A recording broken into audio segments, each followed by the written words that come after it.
The game of paintball is a fast-paced, high-intensity sport. But at its heart, the concept is simple. Shoot your opponents before you get shot, and then march down the field to victory. In the Major League Paintball Pro format, each team fields 5 players at a time. They have a buzzer on their side to protect. Hit the opponent's buzzer, win the point. En route to the buzzer, both teams will be locked in gunfights, utilizing diverse strategies while moving up a field full of bunkers, fighting to get into critical positions. And these strategies could change given the score and the time left on the clock. There's 15 minutes in regulation, and the highest point total wins the game. If there is a tie, then a 5-minute overtime period will be played. This is chess with guns, with no quarter given and no quarter requested. Welcome to Major League Paintball.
second event of the 2024 NXL Major League Paintball season is here, and the best teams and players in the world are gearing up for battle in the Lone Star State, April 26th through the 28th. After the dust settled at the first event in Las Vegas, Dynasty proved that they are still the greatest team ever to play the game, with 3 come-from-behind wins at the event. They ran the table on Sunday, even though they were playing with a tight roster. With the absences of Blake Yarber and Chris Shear, they fought back from a 0-3 deficit to take down Rising Stars New Orleans Hurricanes in the final match. They will still be the favorite in Texas, as this is their second win in a row, with 10 victories since the COVID break in late 2020, including 4 World Championships. Goal was Sunday. Second goal was get out of the quarters, which was to be top 4. We're now there. We're now considered one of the top 4 teams in the world, gentlemen. It's not enough. The Hurricanes may have lost the event in their first ever finals appearance, but they won the respect of fans worldwide by playing a gritty, aggressive, and intelligent brand of paintball. Also down a few key starters, the heroic performances of Daniel Camp and Jacob Seawright helped lead the team to a new level, and the future is bright for these rising blue-collar stars. Red Legion was back in fine form after a disappointing 2023 season. The new addition of Justin Rabakoff instantly added consistency to their stellar starting 5 and paid off with a third-place finish. If their starting 5 stays healthy, then Legion should be in the hunt for a win all season long. ASG Aftermath, though young in their pro careers, continue to put in impressive performances and showing vast improvements in small amounts of time, and they are currently ranked 4th. Outside the top 4 squads, the league is loaded with teams who could make deep runs on Sunday. Heat and Impact, with their proven all-star lineups, are overdue for a win. Infamous and X-Factor's high-powered roster should be contenders at every event. Tampa Bay Damage, LA Ironman, Chicago Aftershock, New York Extreme, and AC Diesel all underperformed to start the year. They will be out for blood in Texas. Welcome back, 2024 Major League Paintball Lone Star Major, a little outside of Dallas, Texas, starting off day 2 with a pretty big battle here. Sunday implications, Tampa Bay Damage taking on AC Diesel, also Uprising and Blast Camp. I'm Manny Marshall, stoked to have a couple paintball legends up here to help me call this set. It's Tom Martinez, coach of Chicago Aftershock, and Rich Telford, coach of New York Extreme, both world champions. So, Tom, we'll start with you. Diesel had a great day yesterday. They looked amazing. Now, the thing was they're playing a little bit of a slower brand considering the firepower that they have. I talked to their coach talked to Coach Gray, and we were talking about how they need some that in-game moments, that time behind the gun together, talking it up, figuring out moves to get, pick the way you want to call it, the vibe, control. But they won both those games, Todd. So what do you think about this matchup? Damage, Diesel. Well, I think you're right. I think that they just needed a little bit more time together with their new coach. I told Alex Goldman after the event, and I was like, listen, Ryan Gray is a good coach. It's his first event. I think that once you guys spend a little bit more time together, things will really start to come together. And yes, they are playing a little bit of a slower brand. Damage plays the same slower brand of paintball. We didn't see them leave the pocket in that whole Infamous game yesterday. Tell you what, though, Todd, look at this, though. Not slow at all. Diesel already up in Snake 4 and middle 50. Yes, that's really good position to start off right here. You like to see that out of them, taking some risks to start off the morning here against Damage, because Damage, you could see when the Russians put the pressure on them yesterday, it definitely took them out of their game a little bit. And Rich, Damage needs a win. They went 1-1 yesterday, so definitely need another put a win on the board here. Yeah, and obviously both of these are top-tier teams, right? So this is tough situation both of these teams have to go out and win this point. Well, Cody Mikowski is going to fill out of that back center. He's got 2 bodies in the Snake, body at Snakes 4, a body at Snake 1. Baginski had a day yesterday. I think that's him trying to get out to D1. He makes it clean. I like the way he played that D side really well. Well, this is, if you guys are just joining us, thank you so much for joining us here in the weekend battle. This has been a really fun field. Saw a lot of big moves yesterday, close games, upsets. That D side, you got to get crafty over there. It's really tough to make it out alive early. You have to run through a zone, and the smart, intelligent, good gunfighting D-side players are thriving over there. What I thought was super interesting after watching all day yesterday, because we talked about a lot how traditional this layout was, that this has been the most traditional layout we've probably had in the last 2 or 3 seasons, and it was super aggressive, right? There's a lot of good fast points out there, so maybe swinging back to like a traditional game plan or game field map would make more interesting paintball. Well, it is a little muddy out there, and we are going to get a little bit more rain most likely this afternoon. We'll see though. Maybe we'll be spared the rain, because the worst of it should be hitting around, well, we'll see, 4 or 5 o'clock this afternoon. But it's just, Todd, it's sticky and nasty out there. It's kind of limits the mobility a bit. It is, and I do agree with you about how on both sides, a lot of teams, you have to win those heads-up gunfights. When you end up in the Snake and you don't have the element of surprise in the middle, you do have to win that gunfight heads-up. So right now, that's exactly what's happening. Keith Brown locked in a gunfight, got 2 bodies in front of him. He does have a little bit of help as there's a body at the stand-up temple behind him, and Damage also took some ground early, getting Keith in the snake early. He's quickly gone to snake 2. They also took that Hertz brick at the 40-yard line, and they're also in D2. Well, and, after Tampa Bay Damage lost the game yesterday, right, their meeting last night, I'm sure, was much more critical and crucial than it would have been had they won both matches. Well, so it'll be interesting to see the adjustments they've made. They did go 1-1 yesterday, but with the beating they put on Infamous, they didn't let Infamous score a point, so they had a +6 in that one, and then lost a really close one by 1 to Legion. So they're sitting at 1-1 with a +5. If they get just one more win today, they should be fine. Yeah, they're golden. A little bit of a slower point here. One more bump up into that 50 snake. Rainey's just been waiting on that cut the whole time. Let's see who makes this shot. This is one of the longest 5-on-5 battles I've seen in a long time. No one died, right? Nope. Yeah, still 5-on-5. They know exactly where Diesel's in the snake now. Edwards is going to fill out to get to that back corner bunker behind Keith Brown, who's still in snake 2, but Diesel is slightly past the 50-yard line, just laying down, tucked in as much as possible, worried about that 40-yard line, Hertz wedge, brick. Well, and it might not look like he's not doing anything, right, because he's just laying there, but he's got Keith Brown and Rainey tied up on him. If you can keep Keith Brown and Rainey tied up on one guy, that's huge. A lot of freedom for everyone else. You got 2 guns looking at you, that's 3 to look at the other 4 bodies on your team. And if I'm doing my math correctly, that means somebody's not looking at somebody. Yeah, so Rainey has actually moved up to the 50, shading towards the D side to get to that wedge. Well, we talked about that yesterday, right? As soon as they find you in the middle, you got to reposition. Well, Jesse Stevens looking for it right now. He's at the Hertz brick for AC Diesel. He keeps popping the top, and his body language is telling me, Todd, that I think he might want to go stab Rainey. He just does. I don't know if he knows where Rainey is. Yeah, but I do like the move from Brian Smith to back up out of the South Electronics tower and go back to that Dorito 1 because 100%. When Rainey's in the middle and he's dealing with those guys in the snake, Brian Smith can only do so much. He's susceptible to the bounce shot, heads up, if somebody were to be shooting that against him in that tower. But now he can see more of the field. He can actually go help and be more effective out there behind Chad Bougier in the Dorito 2. Still 5-on-5. This might be the longest 5-on-5 finals, baby, we have seen, because we are about 10.5 minutes left here, so 4.5-minute points so far, and no one's been shot. So yeah, Saturday's final, and what's going on right now is nobody's made a mistake, right? Both of these teams are playing at such a high level that neither one of them made a mistake. And this is a good look for Diesel. Look, we know Damage plays this is great. This is Damage ball right here, man. Take some ground, tighten it up, try to win some gunfights. We've seen Damage be very successful the past few seasons, 3 wins in 2 years. Diesel really struggled last year, just one Sunday performance, didn't win a game at the first event. So to see him stay alive for this long and take all these aggressive moves and get into this position, it's a really good look for Diesel. Still, obviously, a lot to be decided. Everything's to be decided still, but Diesel's trending the right way. Yeah, it's good for their development, right? The longer these points are, the more they have to talk, the more they have to either dig out or figure out how to not to lose, the better they're going to be. And then Damage is just on cruise control, right? This is the game that they want to play a 1-0 match, and they're in the positions they want to be in, right? 2 guys on each tape, 1 guy at the middle, control the whole field from there. Now, as long as Damage doesn't make any mistakes, it's going to be very hard for Diesel to win this point.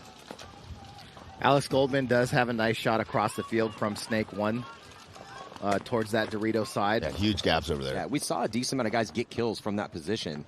Typically we tell Snake players, like, hey, don't just get to Snake 1 and look inside. But if there's a good shot, okay, you can stay there for a little bit, especially, he has a body in front of him. So they didn't get into Snake 1 and look inside. That's Clint Johnson. He's at the 50-yard line. He's taking a lot of pressure off Mouse. That allows Mouse to, stay alive in that spot, try to work those crossfield shots. He does have bodies to shoot that way. There's now 2 bodies on the D side here for Damage. As creative as Clint was finding those gaps at the middle yesterday, I don't know if I'd put him as my first snake guy. I think I'd want him kind of reading and reacting from the middle somewhere. He did good in the snake, too. He got some spins in the snake. Clint just had a day yesterday. Multiple. He had a 5-pack. He had a 4-pack run through. He was lethal yesterday. I think that's BJ. Is it BJ? I can't really see. All I can see is his barrel. I know it's gold. I do like when Diesel sends somebody like BJ or Clint, up there in front. Yeah, for sure.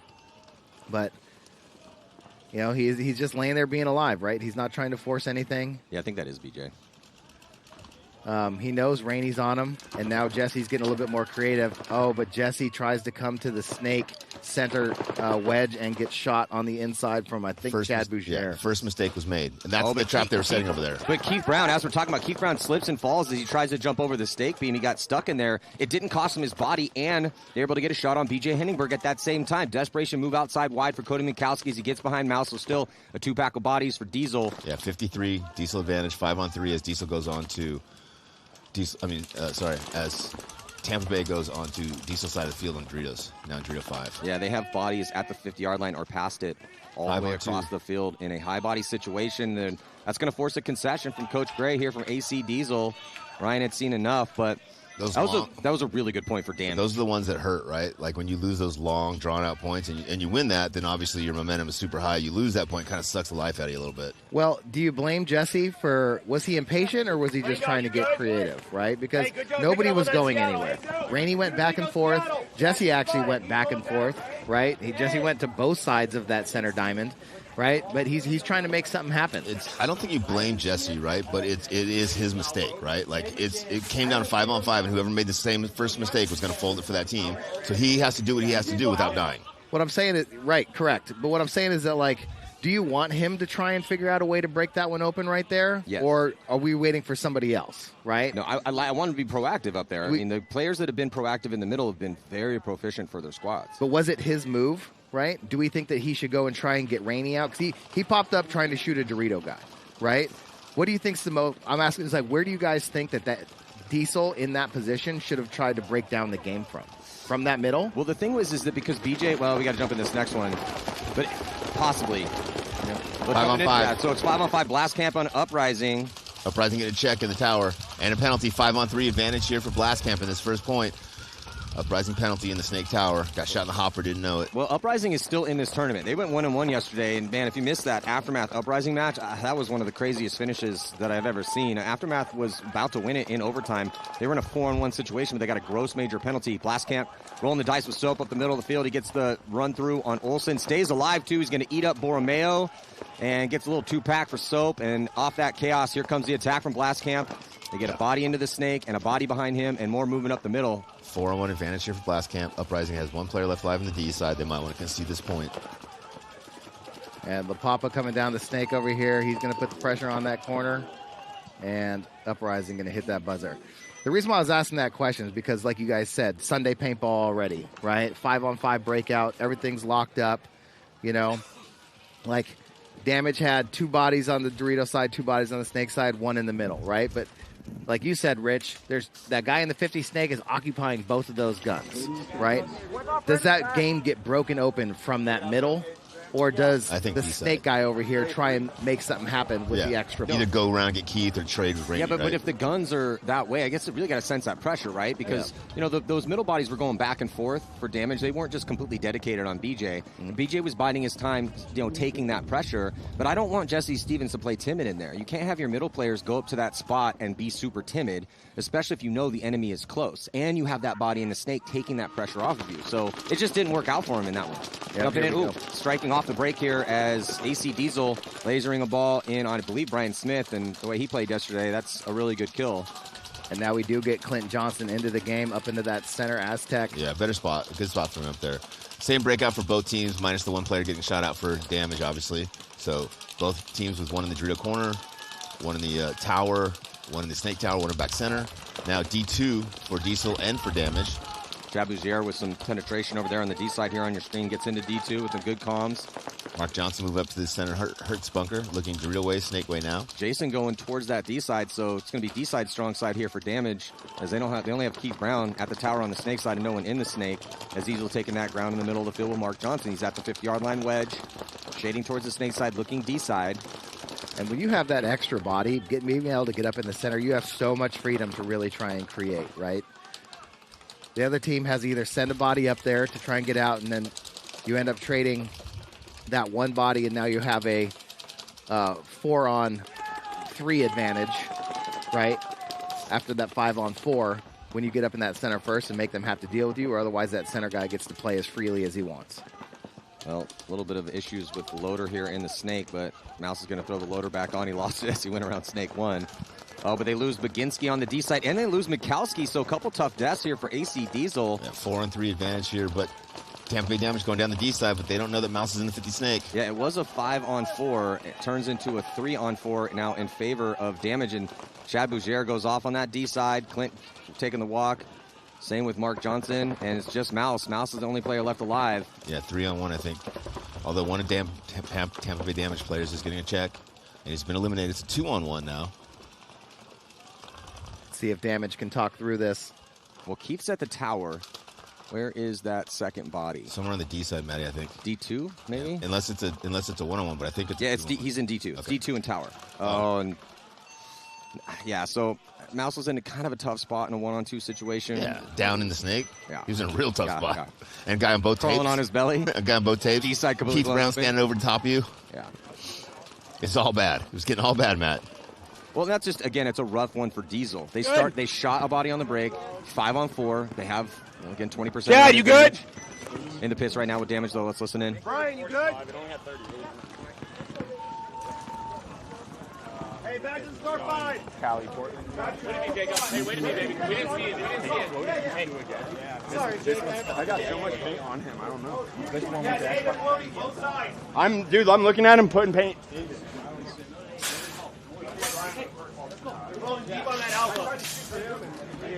So, hey, let's talk better, though. We both don't want to... All right, see what Uprising is going to do here. Try to answer against Blast Camp. This team switching sides. Uprising in the black. They're on the blue side. Blast Camp on the red side. 5-on-5 break so far. And here comes a big delayed attack. I like that. Or a secondary off the break. Man, yeah, shot and then just launched all the way from the inside and out route to get into D3 and made it alive. Great move from Uprising. Yeah, great move. Blast Camp still pocketed. Up in the pocket means all the bunkers in the middle of the field and in the backfield. As Olsen now attacking up the middle, gets to that 50 wedge. Looking snake side. Blast Camp attacks with 2 guys up the center to the Hertz bunker. One stays there, one peels off to the wing on the snake side. I believe that's Soap. He's got to watch his pack from the cross shot. He gets caught. Yeah, so Soap gets shot. Eckert's still up there, though. Sloppy. And they're going to be losing another body in the backfield, so 2 bodies have come off for Blast Camp. 5-on-3, favor of Uprising. Yeah, Uprising's got that wing, that Dorito 4, snake corner, back center, Dorito 1. 5-on-2 advantage. Oh, calls it same. Oh, and they get a penalty when there's no one left to pull, which they might be starting the next point with 4 bodies, man. That's a big mistake there. Yeah, that was a great comeback point here for Uprising and a bunch of mistakes for Blast Camp. Yeah. One of those paintball mistakes that you can't make is when your buddy dies out of a spot, then you immediately go to that same spot and get shot the same way. No. Same angle. Let me give you a little insight into that. You see him get shot, and you're like, I'm way better than that dude. I'm going to go to that exact same spot. I'm going to shoot the dude who shot. Oh, man, I got shot again. Well, hey, if the spot died, and that's like a spot that has to be filled, sure, you make that run. But no, you better have your force filled up. And assume that when you get there. Through the same lane, the guy has his gun up on that lane. Well, and you can live there, right? He could have crawled down that beam, crawled over to the edge, leaned in and been super tight. Yeah. Because he just saw his friend basically die right there, right? But he's like, nah, man, that guy was super sloppy. I'm going to go in there. I'll play it loose. I'll be fine. Yeah, and then they got the penalty. Yeah, it was they had a really good first point for Blast Camp, and that second point, like my good friend Lisa Harvey would say, loosey-goosey. Loosey-goosey. Tampa Bay going with their standard 2-1-2. Looks like Rainey might be coming this way instead of going up the middle. It's a little different. Tampa Bay Damage 2, Diesel nothing. Let's see if Diesel reacts. Snake on the break. Diesel loses their first player, attacking the snake on the break. I believe that was BJ again. Oh, they're going to be losing Baginski, too, out of that can. Yeah, 5-on-3. It gets very hard to survive on that side of the field sometimes. Just with the bounce shots on the outside and the heads up, it gets hard to stay alive. So 5-on-3 advantage here again for Tampa Bay Damage early in this point. Tampa Bay Damage now moving up the center, trying to find where that middle body is. They find him and trade. So 4-on-2 advantage now for Damage. And because of that really long first point, there's only 5 minutes left in this. Crazy, yeah. Oh, Keith Brown just gets shot. I don't even know where that came from. Yeah, huge kill for Diesel. So 3-on-2 now? As they lose. Yeah, 3-on-2. Tower and Snake 1 for AC Diesel. Yeah. And middle 50. And the back 2 spots in the pocket for Damage. Well, and that's why you send BJ first, right? Because now Mouse is still alive at least. So, they're down on numbers, but at least they have one of the better guys in a good position. Rainey trying to get creative there, goes into their Hertz bunker, then comes back. I don't know if they saw him reposition. Clint Johnson going through to get him. Misses him. Oh. There he goes. Nice move through the middle. Oh, that might be Cody. It is Cody Mikowski, Yeah. but does get chopped up because Damage was able to make it out to D1. He did get Rainey. Yeah, it's a two. 1-on-2 situation again. Yeah, but again, Mouse unfortunately in the snake, kind of down. Yeah, but players on both tapes. At least he's on his knees right now and not flattened out on his belly crawling up as it got into the 1-on-2. So he's in a decent gunfighting position. He's a big dude playing not a big spot though. I probably just concede this point, right? That's a tough thing because if he loses this 1-on-2, well, they're going to go down by 3 depending on how long it takes. So Damage wants to slow play this. Just protect the buzzer, try to force because Mouse has to push forward. Yeah, just because it's Tampa Bay Damage and just because the positions that they're in, this is almost unsurmountable for Mouse. And taking nothing away from Mouse, right? He's just basically in the worst position possible against the last guys you want to be in that position against. Very low percentage play. It's a very low percentage play. Yeah, Mouse is one of the best ever, but again, the clock's ticking off. They're going to be down 3 points if they lose this 1-on-2. I love the way Jason's just over the top, just pounding the bunker, right? He's not waiting for a snapshot. He's not giving Mouse an opportunity to get into a gunfight. He's just pounding that bunker. Yeah, so Mouse put him back in, and Jason led him. Yeah, and it hides, right? That's exactly how you should do it, right? You're not trying to win a one-on-one gunfight. You're trying. Oh my God! He did. Wow. So we just talked about that. Oh, and then he might have got the shot cross filter. Did they trade? I think they traded, so that's going to be a no point. I mean, Mouse shot both those bodies. Yeah, Jason did not need to engage in that moment. Like I was telling you guys, very low percentage. It'll it's never about happen. to happen. He's about to do it right now. You know what I mean? To shoot both those guys, get a no point. Well, when Rich says there's no chance of it happening, that's when probably going to happen. Typically, it gives it just a little another 10% chance it might. I was just waiting for that. I mean, you were right, though. okay. It did not happen. They're still sitting with a 2-point deficit. It's still a very low percentage. With about right? a minute off now. Yeah, lost a minute, and still the low percentage is at like a point one. But at least Mouse did some work, so it's only 2-0 now. Yeah. With 3 minutes left instead of 3-0. Nobody saw that coming. The shot that Mouse put crossfield to was nasty. Yeah, as he goes forward, crossbody, one ball. He beat a gunfight master in Jason Edwards. Yeah. That's a tough guy to beat in a gunfight. And then lasered one crossfield on a moving target. And then that guy shot Mouse too, so that was a good crossfield shot as well. But I'm pretty sure that was Agent Smith, right? He doesn't. You don't get a name like Agent Smith, if you're not good with the gun like the Matrix. You know what I'm saying? Yeah, if you get the nickname with like the super powerful bad guy from the Matrix, that means you're a bad man. You're scary. You're a bad man out there. See if Uprising takes a big bite on the break. They get a bad start, but he touches back up and gets in there live. Yeah, Blast Camp with a bad start. He touched up alive as well too, but they get La Papa into the snake. 5-on-5. La Papa just getting some real estate here. Is that La Papa? I think no, that is 45. Yeah, not La Papa. Oh yeah. Oh, I thought he got shot. Non La Papa got a penalty. Yeah, he definitely got shot on the break going in there. 2-on-5 advantage here for Uprising, Matt, Todd. Uprising 2 in the middle, 3 across the back line. As soon as they figure out that it's okay, good concession there. Yeah, that was Kyle, not La Papa, but still, yeah. So Uprising, after going down 1 to Blast Camp looked really good in that first point. For sure. They've been a little rough since then. Who was the other snake guy that was on Blast Camp that went to Aftermath and then came back? Is he still on the team? Is he on the injury list? Talk to me, Goose. I'm not sure. Which one? Let me. Matt, I need these answers. Zach. You talking about Unger? Zach. Not Unger. Oh, Hogue. Yeah, Zach where's Hogue. he at? He's on the roster. Injury list, maybe? Let me check. Did the they injury not list. submit it? They might have not submitted their injury list. Crafty. Most of the teams did. Yeah, we're trying to bring the injury list to the game. It's a work in progress, though. Let's get a look here on the injury list. No, he's not in. According to, not playing? According to their injury list, he's just on the bench right now. He was one of their small, fast dudes. Yeah, for sure. That was always in the snake Up and coming. when they were doing well. Damage, 5 alive. They don't shoot anybody. Oh, Damage was their first player on the G side can. I believe that came off the bounce shot. That's a big kill for Diesel. They need it. 2:45 to go. Down by 2. Referee checking out Clint Johnson. Yeah, referee in the tower saw something because 2 referees are checking different guys down there. Giving him a thorough check. Yeah. They also have a body for Diesel up in the middle. So now 2. Johnson just moved into the Hertz brick, the 40-yard line. So And a 1-body advantage here with Damage in the pocket. This is their first good opportunity to get on the scoreboard. yeah, no outside progression yet for Diesel. So that is going to give a little bit more freedom, a lot more freedom actually to Tampa Bay, as Damage is going to move up to try to contend with the 2 bodies for Diesel and getting Smith up the middle. Oh, and they lose Keith out of that tower. Looking good right now for Diesel. 5-on-3 situation. Almost got a shot on Smith. So Smith's going to do a little retreat. Oh, no, no. It looks like Johnson gets that shot in on him. 5-on-2 advantage here for Diesel. Looks like they're going to score the first point in this match. Only player left looks like is Jacob Edwards in the D-side can. Wheeling and dealing against 4 or 5 Diesel players. Get shot trying to fill the corner. You got to go. Yeah, time of the essence here. Every second precious for AC Diesel. Only going to be down by 1 with 1:39 left. So can go with a pretty standard game plan with 1:39.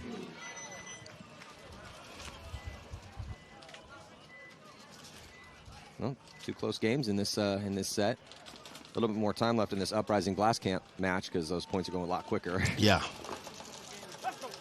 In the pits right now with Diesel. Is that Hogue right there? Number 6 for Blast Camp. Yeah, he was. Look at him. He's like, send me to the snake, damn it. He doesn't have any pods in his back. Yeah, he was good. I agree with you. He was one of those guys that we started to look at, right? Crafty. Yeah, because he had some good looks out here. Yeah, I think Hinman was still with Aftermath when they picked him up. So their starting lineup that they submitted was Jackson Frey, La Papa, Nathan Unger, and Eckard. But Soap's been playing a ton. Barron just got a spin. We've seen Garrity out there. Blast Camp drops one in the break, guys. Uprising again survived. Uprising doing a really good job of winning these breakouts against Blast Camp. They've been shooting guys on the body and taking real estate. Blast Camp up to the center bunker, losing another body. Now 5-on-3 advantage for Uprising, losing their first body. 4-on-3 advantage for Uprising. Good comms for both teams. Blast Camp up in that D-side wing looking snake side.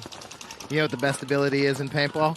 Availability? Survivability, yeah. I was going to be a live ability. Don't die ability. I was like being healthy, being at practice, like being around, getting to tournaments. Uprising dropping a player. So 3-on-3 now, squandering this 5-on-3 opportunity. Uprising kind of blown it here. They do get in the snake. 2-on-3 advantage for Blast Camp. Uprising is in the snake, giving him a slight chance here. They know he's in there, but they don't know where he's in there. Blast Camp now taking the snake and the center bunker. It's like a 2-on-1. Uprising dropping their last body. Nope. Oh, surprise. Surprise out of the corner. I'm in the corner. Now it's a 2-on-1, and they drop their last body. Blast Camp winning that point. Yeah, tie game. Good answer for Blast Camp. Yeah, went up one, needed that. 2 in a row, rough, and then solid. And Barron getting the start over here in that last point on the snake again. Yeah, so NXL keeping some stats. Also, shout out to player stats and all the stuff they've been doing, too. Check them out on Instagram. But I'm looking at the ones that NXL has been keeping as far as points played on Blast Camp, and I don't see that Hogue has got a spin yet so far out there. La Papa. Well, I didn't go to their practice. Jackson Soap, Jackson Frey, and La Papa getting the lion's share of the spins. Mm-hmm. With 14 points played for Cody La Papa and 15 for both Jackson Frey and John Soap. And Soap's been doing good up there. I think he's been one of the guys that have been the most aggressive, like just going up and getting the job done. Creative. Right? I think it's the guys behind him, that need to live a little bit longer. Well, I agree. But we talked about this with the question you were asking earlier with AC Diesel, how do you want that middle played, right? Well, one of the things that I love about Soap, he's a warrior. That dude goes up there and he's out for blood every single point. And you kind of need that wrecking ball. I mean, that's how Rainey got. I mean, Rainey's been paintball famous for a long time, but one of the reasons he gets paid is because he's a wrecking ball when we have a middle like this. Yeah. 5-on-5 both teams. Keith Brown in the snake for damage. Diesel with 2 bodies at the middle, losing their first attacker. 4-on-5 advantage damage. Jesse Stevens getting shot, trying to push the issue, popping the top at that 50-yard line wedge. They still have another attacker, though, at the 50-yard line. I can almost tell you right now that Diesel is not going to be able to win this point just on the fact that Keith Brown is inside Snake 1 looking across the field, and there's such a big line. You can shoot the whole center Drio side of the field from that Snake 1. Well, Diesel got a bad jump and didn't even get out on the Snake side because he slipped coming off the box and had to go back to the back center. So that definitely hurt. I think that's kind of why they ended up where they are. But here comes Alex Goldman, getting to a good spot now where he can actually make up for that. Down to 50 seconds left to go, boys. 4-on-5 situation. Tampa Bay Damage holding the line. Got a little bit of forward progression with that Snake 1 to get that crossfield shot. Diesel locking up 2 bodies in the middle. So start launching this attack. Alex Goldman looking to make something happen. Somebody's got to go with him. Yeah, unfortunately, again, with Keith there, you can't go up the center of the field. You cannot push down the D's or center of the field with Keith there. Unless you can go down the Snake, trade out with Keith. Running referee on Cody Gamakowski here. Diesel might be drawing a penalty. Yep. Penalty here on Dees. And that's going to pull the last body with 15 seconds left on the clock. Damage just gets a penalty. Not going to make a difference. Only one Diesel player left alive. Keith Brown gets him. Hard-fought battle from Diesel, but Tampa Bay just good game. locked into their game right now. They dropped a game yesterday. That's the worst, though, right? You don't want to play Damage or Dynasty or any of these top teams after they lost their match. Well, Damage had Legion and Infamous yesterday. Beat up on Infamous bad. Battle with Legion only lost by 1. And then now coming in, getting a solid win against a much improved AC Diesel team. So they're sitting at 2-1. One more game to go for Tampa Bay Damage, and it's going to be Notorious. So, yeah, they're favored at this event for sure, especially with just how good they looked in that one. Very controlled game from Damage. Not a lot of mistakes for them. Yeah, I think you got to keep Clint Johnson on the field. And then somewhere where he can be creative. So Rob Les just hit me up. Hoag's injured. He is? Yeah. Ron Valdez said that? Ron Valdez. Is that his new name? Did I say Ron or I thought I said Rob? Rob Yeah, Les? You did. Ron Valdez? I like Rob. Yeah, Rob's great. Soap up the middle. All the way to snake side wing on the break. 5-on-5. Uprising releasing through the center now. Blast Camp with 2 up the gut. Uprising with 1. Uprising still 2 at the back center. Uprising gets out to the snake corner. Don't do it again. Soap just got shot. Soap's got to be careful he doesn't get a penalty here. No, that's the other guy. Oh, it's the other guy's right. Soap's got the gray bean. Yeah, that's a penalty. If you get shot, you got to go. Soap. I think Soap might have seen the ref. Yeah, made the move. Made the move and got the guy before they pulled him. That was super smart. Yeah, very Smoke. Like I said, Soap is a warrior, dude. That guy, he gets after it. He gets it. Why is Soap? Did they give Soap a penalty? No, they pulled him on the penalty. Oh. Well, at least he got that guy first, right? Yeah, that's what I'm saying. He saw the ref, saw the flag, shot that guy, and was like, pull me. Yeah. So I got the big brain on Soap. But yeah, so it's 2-2 tied up right now, but with just a ton of time left. 10-20 still left to go in regulation here. And we're in X ball, right? Yeah, true X ball, so it'll be 2 minutes in between points. And this is important for both these squads. Blast Camp dropped both their games yesterday, and Uprising went 1-1. So if Uprising can get another win on the board, we may see Uprising on Sunday. I believe that's what that point spread looks like. I believe that's the Ageless Assassin Shane Howe there in Snake 1 for Uprising. Uprising in really strong positions here, Snake side, Matty. They got Snake Corner, Snake 1, and Snake Tower. Those 3 are all 10, 15 feet away from each other so they can work together, talk together, and kind of be a package over there. They got one player in the D corner. He's kind of on the island over there. Blast Camp with 1 Snake side, 1 in the center, another in the center. 1 body advantage here for Uprising. And that's a big move. Graham Arnold with a huge run on that D side, not feeling any pressure. He gets all the way into Blast Camp side of the field. He got that kill, and it's but it's going to be a major penalty assessed on Graham Arnold. I didn't see any hits on him either. Really? Did you guys see anything? I didn't see anything. Not till he already shot that body. Yeah, and then he brought his gun up. The South Tower body, I mean, he had his gun down. He was just as surprised as anybody. He didn't pick up Arnold until he was well past the 5th. Unless Graham got shot on the other side where the angle we can't see, man, that's a tough break for Uprising because that didn't really look like a major.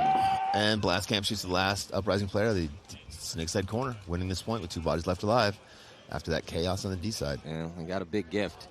You're welcome. Yeah, kind of tough to tell from our angle. We are quite a bit far away, but it looked like, Ty, like you said, the tower was super surprised. I mean, they're wearing black jerseys, so we can kind of see if you get hit on a beacon.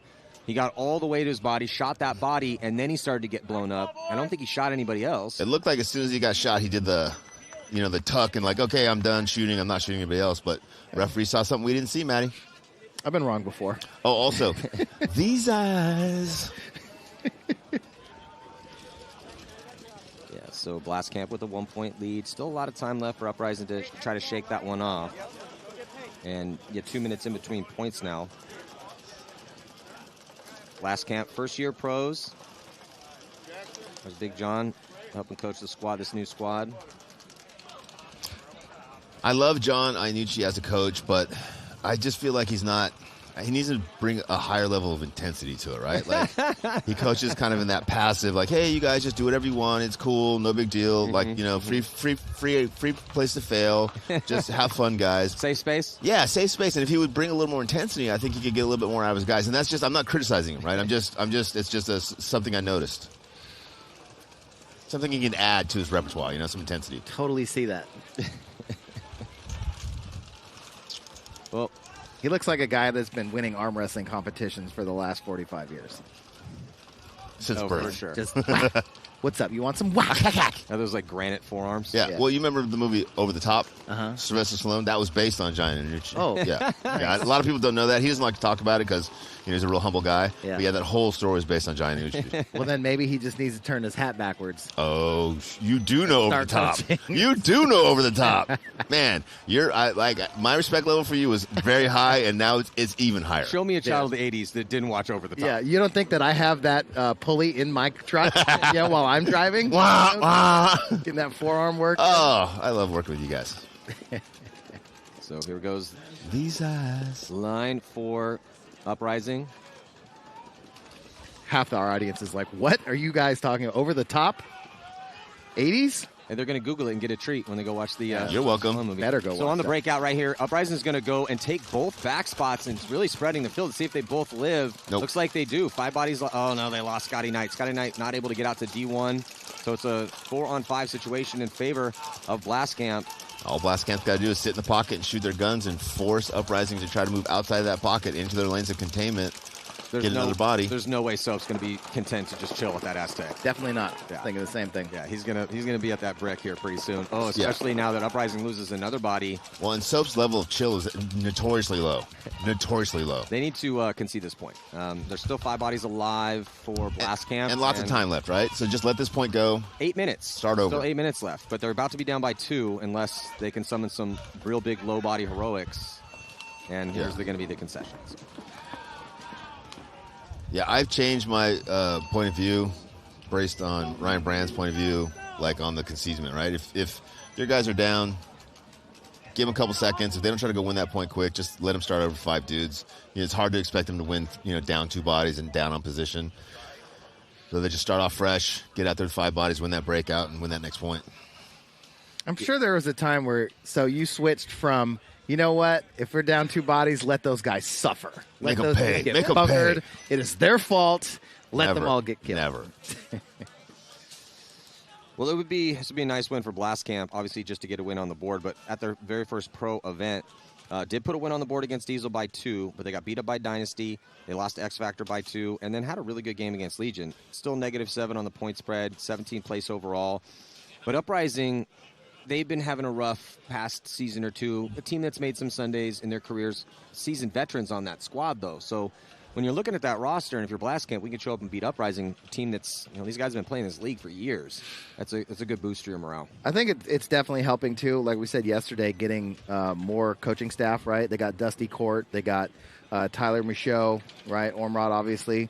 But also bringing in some new players, right? Forever, it seemed like it was just Olsen, Borromeo, Arnold, Until Tucker, the wheels fall off. right? Well, and nobody else, right? Holland's been pretty good, Alec Holland. Uh-huh. Mikey Daniels got a couple spins, but I've seen that kid. He's got a bright future, I feel. Yeah, Mikey's going to be good. Small, real fast, aggressive. Great attitude. And then, I talked to Tyler a couple weeks ago, and they're doing the work, man. I mean, Uprising flew all the way down to Southern California on a non-layout weekend to train against Dynasty and Aftermath. That's a good showing. That's showing they're putting in the effort in. They're getting more help on the organization side of things. They're trying to find some new aggressive talent.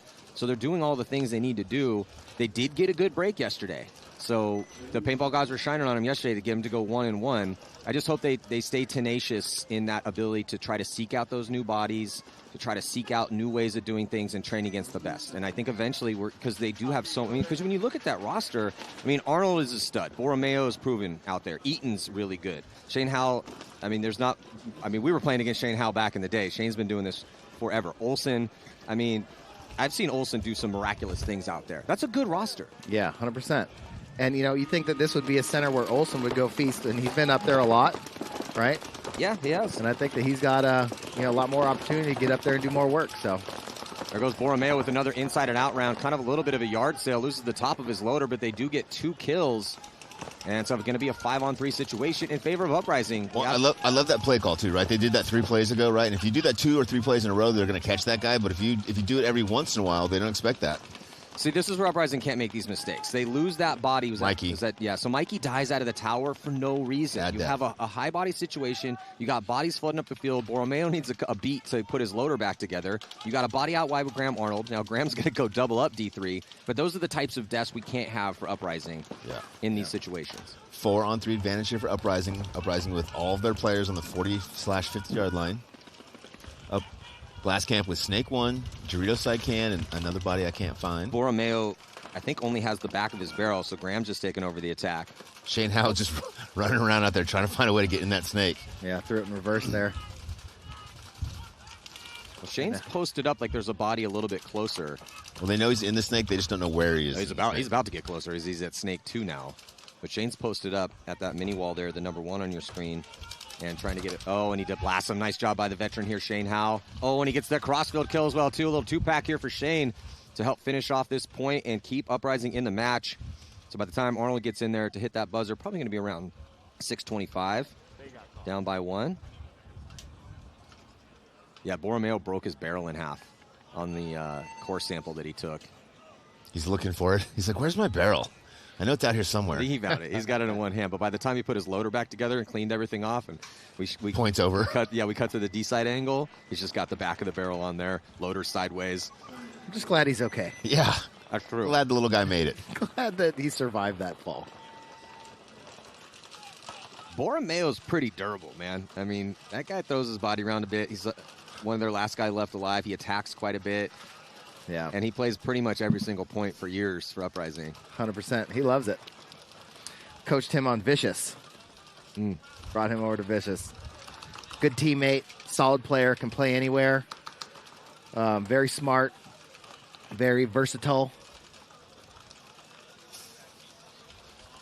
So now, 1-point game here. We're starting to see the conclusion of set number 1. Again, congratulations to Tampa Bay Damages. They took down Diesel, so Damage is sitting at 2-1. Diesel is sitting at 2-1. And they're in the bracket with Legion, Infamous, Notorious, Damage, and Diesel. What we were thinking could be the bracket of death. Uprising, it's Aftermath, Heat, Revo, Uprising, and Blast Camp. Uprising and Blast Camp sitting at 4 and 5 in that bracket. And so, look, in a must-win situation for both. Obviously, you're playing the lower tier team in your bracket. Blast Camp already has 2 losses. They have to win this one. Uprising got that gift yesterday in the overtime point against Aftermath.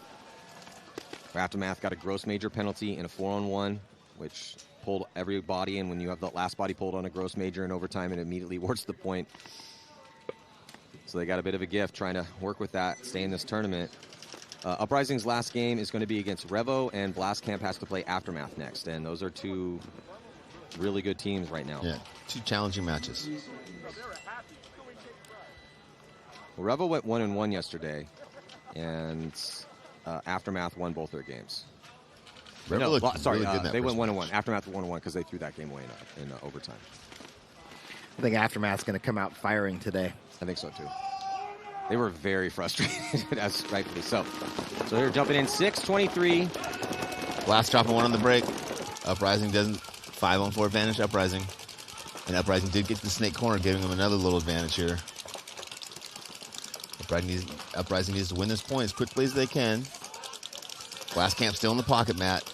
They got the 2-3-4 and the South Electronics bunker.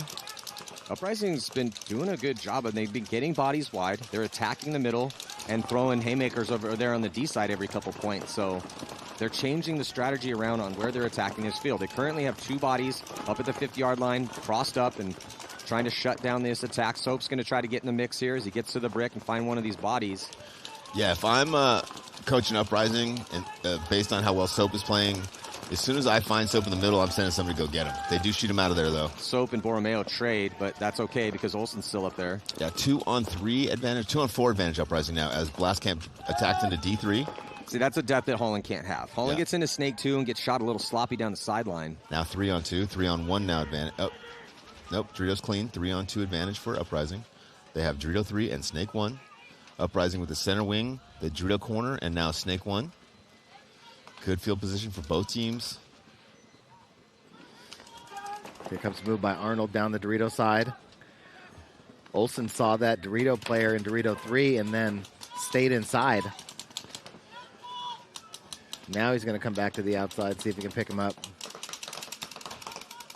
Yeah, basically what you want to do here if you're Uprising, right, is just have both have your snake guy just stay alive, and both guys on the D side work against the blast camp player on the D side to get that elimination. Play that 2-on-1, not 1-on-1 over there. And all blast camp has to do is stay alive, shoot their guns, and force Uprising, or try to force Uprising to make a mistake. Well, Olsen now knows where this body is on the D side in front of him. So Graham Arnold's coming way over the top to try to get the shot on Snake 1. Or not over the top, but way outside of his spot. And then gets right back into D3. Olsen trying to get a little bit creative here with about 4:10 to go. There's the only body for blast camp on that side.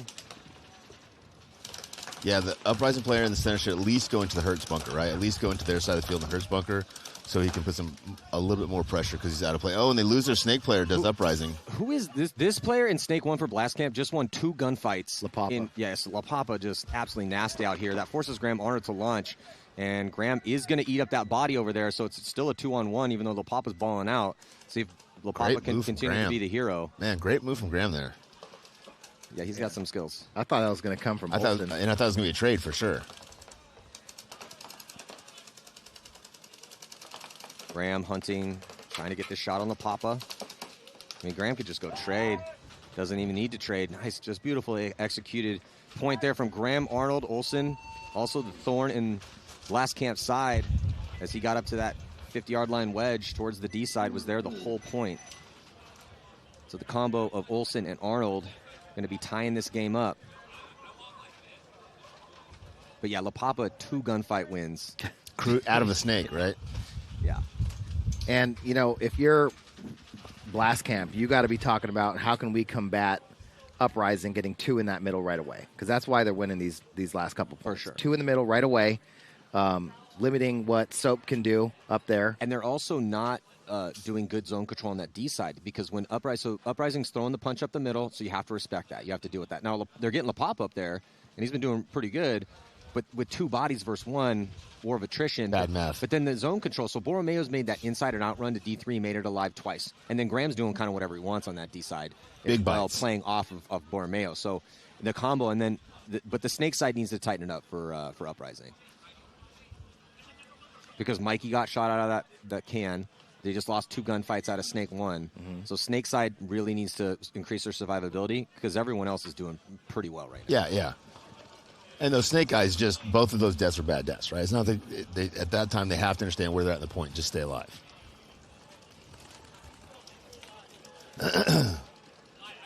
Well, you know, shot you first. You put it on him.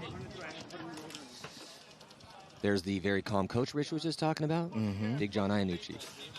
It's a safe space for all of his players. It's nothing but positive affirmations. No, we love John. Let somebody stab you, and you don't take them with you. Happy Saturdays with Big John Iannucci. Have a wonderful afternoon. Yes, what he said. Always parental advisory when we cut to the pits. I feel like it's maybe grandparent advisory. I see exactly what you're talking about, Rich. Hey, man, you have some good points. Yeah. Visa. What a docile man. Yeah. I wish he'd come out of his shell. You know what I mean? I feel bad for guys I like wish that. he'd just really let him know what he's thinking. Yeah. You know, He's got to learn to communicate. So jumping in here, tie game, 3:15 on the clock. Uprising spin Shane Howell again. They're doubling up that back center and then launch. Olsen's been relentless here at getting to this 50 wedge. And Uprising's on the attack, and Blast Camp's sitting back in the pocket. They've got Soap in the tower. They have 1 in the snake, but 3 in the back line.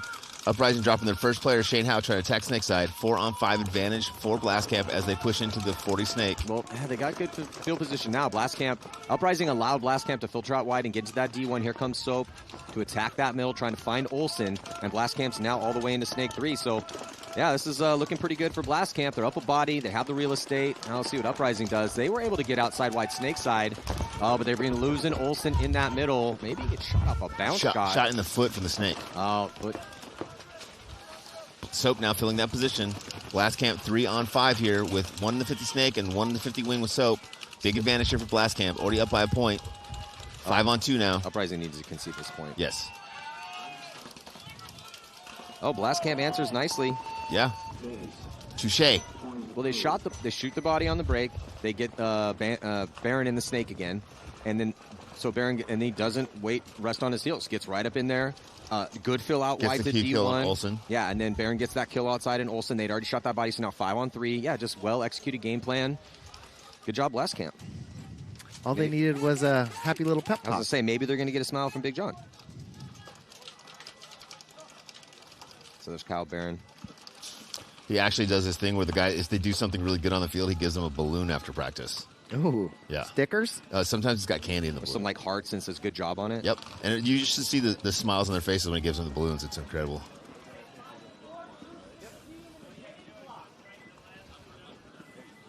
This ended up being a good little match here. Yeah, that's a good one. The Damage Diesel game was really good, too. Yeah, it was. Just watching the Way longer points. The evolution of Diesel is very, very interesting. For me. And it's so interesting with how these guys can play different styles out here because we see 3 points played in the Damage Diesel match. We're about to head into an 11th point. 10th point here. So all of Red Legion. Yeah, Legion put up 9 yesterday. They like playing a lot of paintball. You know, they were super into paintball. They want to play as much as they can. They're like, hey, we paid for our field time. We're going to get on that field as much as we can. Yeah. What was the score of that game? Final score? The final score is 35-2. Jeez, man. Making those refs work out there. Yeah, every time they were just about to get the 6-point margin, they'd bring their second line in, lose a point, and then start over. Let's see now if Uprising can answer. Tie it up in this 10th point. All right. Uprising. These are those moments that we were talking about yesterday. You play the good teams really well. You play the lower seeded teams in games like this sometimes. Yeah. Consistency is key to everything, right? Yeah, again, like we talked about, but people just joining us, I like where the Uprising program is going. They're trying. They are putting in the effort. They're traveling to play good teams. They're trying to put more effort in. They're picking up new guys. They got good organization. So outside perspective, because you know those guys better than I do, that was kind of always my thing with those guys, right? Is they'd come to an event and they'd have like a couple good games. I'm like, these guys could be really good.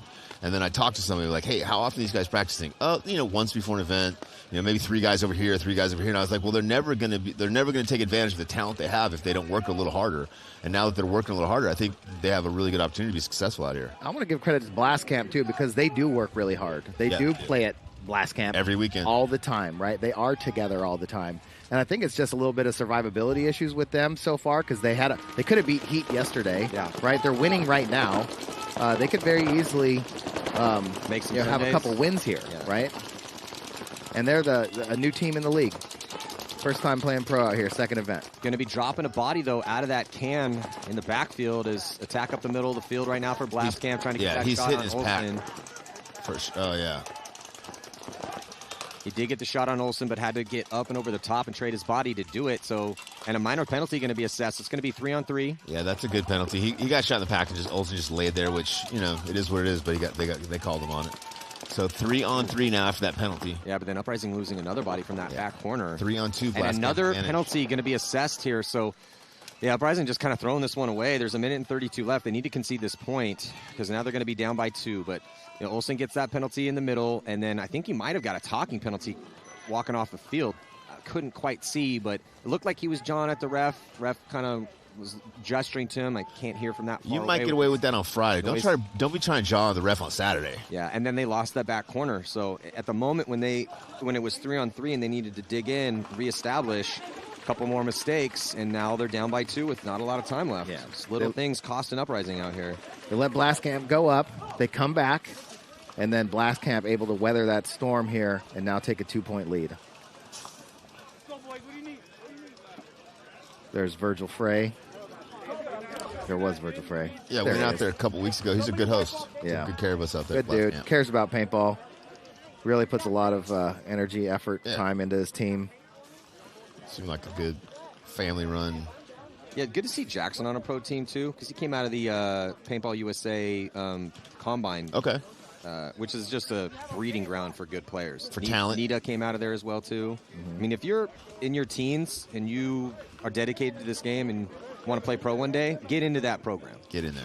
Because there's been some big success stories out of that program the past 5 years. There's more coming, too. Trujillo. Yeah, Trujillo's been balling out here. I like that kid. Great attitude. You know, solid player. His name's too hard to say for me. Just give it a good old college guy. You know what players I like? Agent Smith. Bro, you're from Keith you're from Brown. California. You're from Modesto. You should be eloquent with those Spanish names by now. Sí. In your 80th year. Mucho gusto. Gracias. Gracias.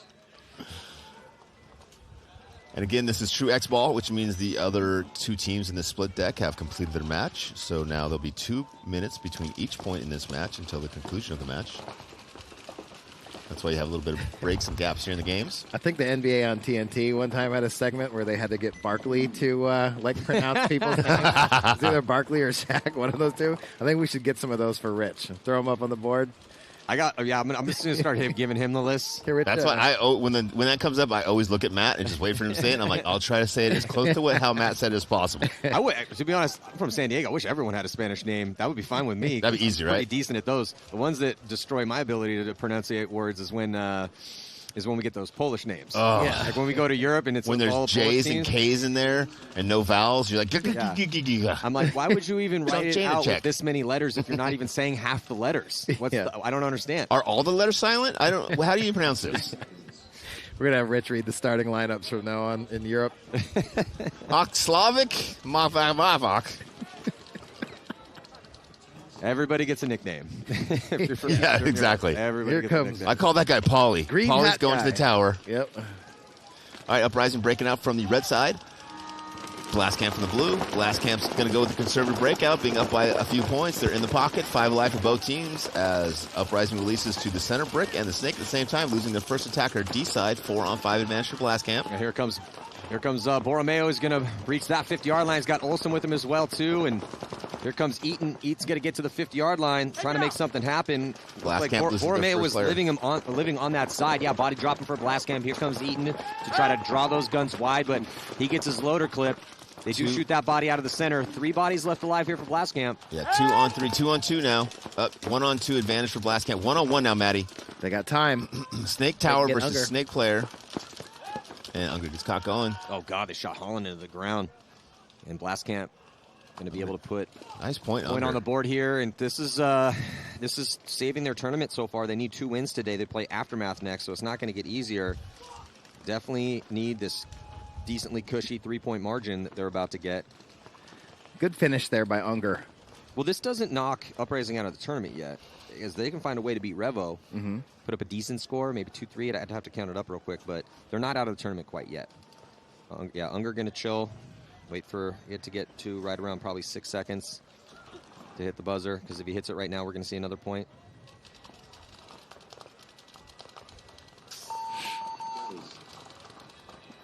I want to see Unger get some more spins. Yeah, I think when he plays consistently, he can definitely do some work. Yeah, he's solid. So that is going to do it here. Congratulations to Tampa Bay Damage and Blast Camp. As Blast Camp staying alive at this event. Damage 2-1. Diesel 2-1 with the loss. Uprising 1-2 with this loss. Next up is going to be Infamous and Notorious. Infamous in a must-win situation. They dropped a Diesel yesterday and they got skunked, shut out by Damage in a Mercy Rule loss. So they have to win both and win big. And Houston Heat going to take the field to take on Revo. That should be a good match as well, too. We're here at the 2024 Major League Paintball Lone Star Major. Matty Marshall with Rich Telford and Todd Martinez. Stick with us. We'll be back.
The game of paintball is a fast-paced, high-intensity sport.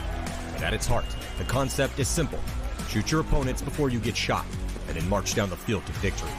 In the Major League Paintball Pro format, each team fields 5 players at a time. They have a buzzer on their side to protect.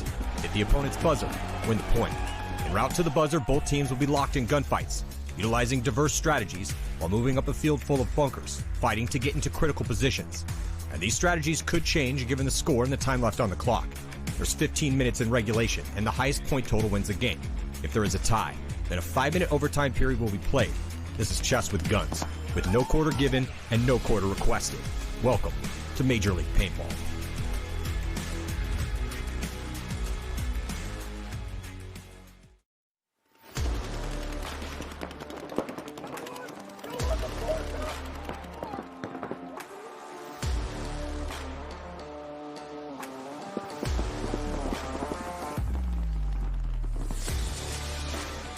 Yeah, we were here for 4 days at X Factor Park. We had 4 teams, Infamous, X Factor, Heat, and Impact. We're playing like full matches and match-like scenarios and just battling out and swap teams. The amount of talent and elite teams that are here at this practice, if you're not here, where are you? You know? We're out here just throwing bows.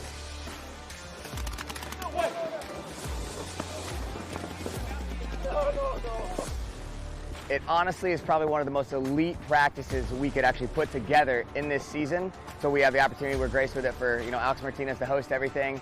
It's going great so far, very, very competitive practice. We just lost a 4-2.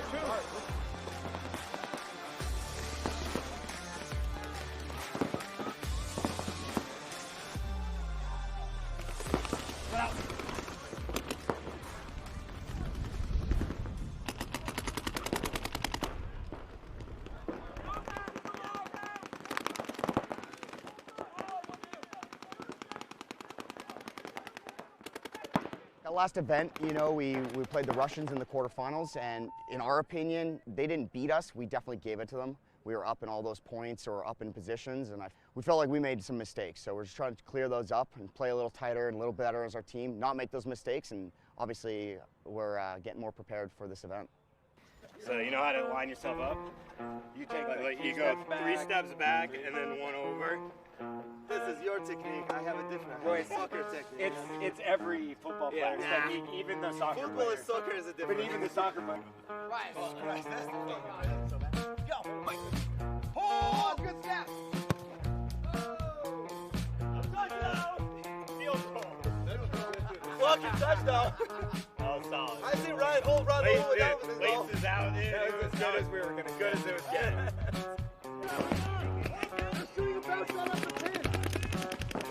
I was looking at breakouts, and on breakouts, to me, guys, Get out of here. Ouais, ça va, on a fait 7 matchs de 8 minutes. I'm talking to the Tauntauns. They play the same layout in Europe, so they just had to practice and we try to share the information. Very traditional, very old school X-Ball style where you're really just winning gun battles and making quick moves and getting in the snake and going to work. So I'm really excited for the tournament. I think it's going to be great. If anybody else wants to coach for X Factor, we got an opening. The camera's all wet. You get it.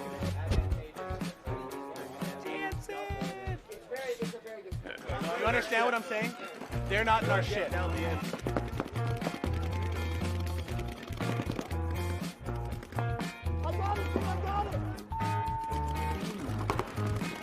Because I went to the touche, shot the one. No, I stood up. He was going slow.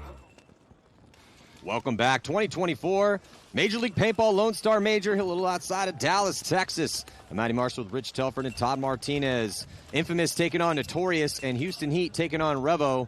Coming up in this next set, we're in day 2 competition, still in the prelims. Sunday implications in all these matches. Infamous needs a big one here, boys. Rich, what do you think? Notorious, I like Notorious's roster, a bunch of young, scrappy, up-and-coming dudes.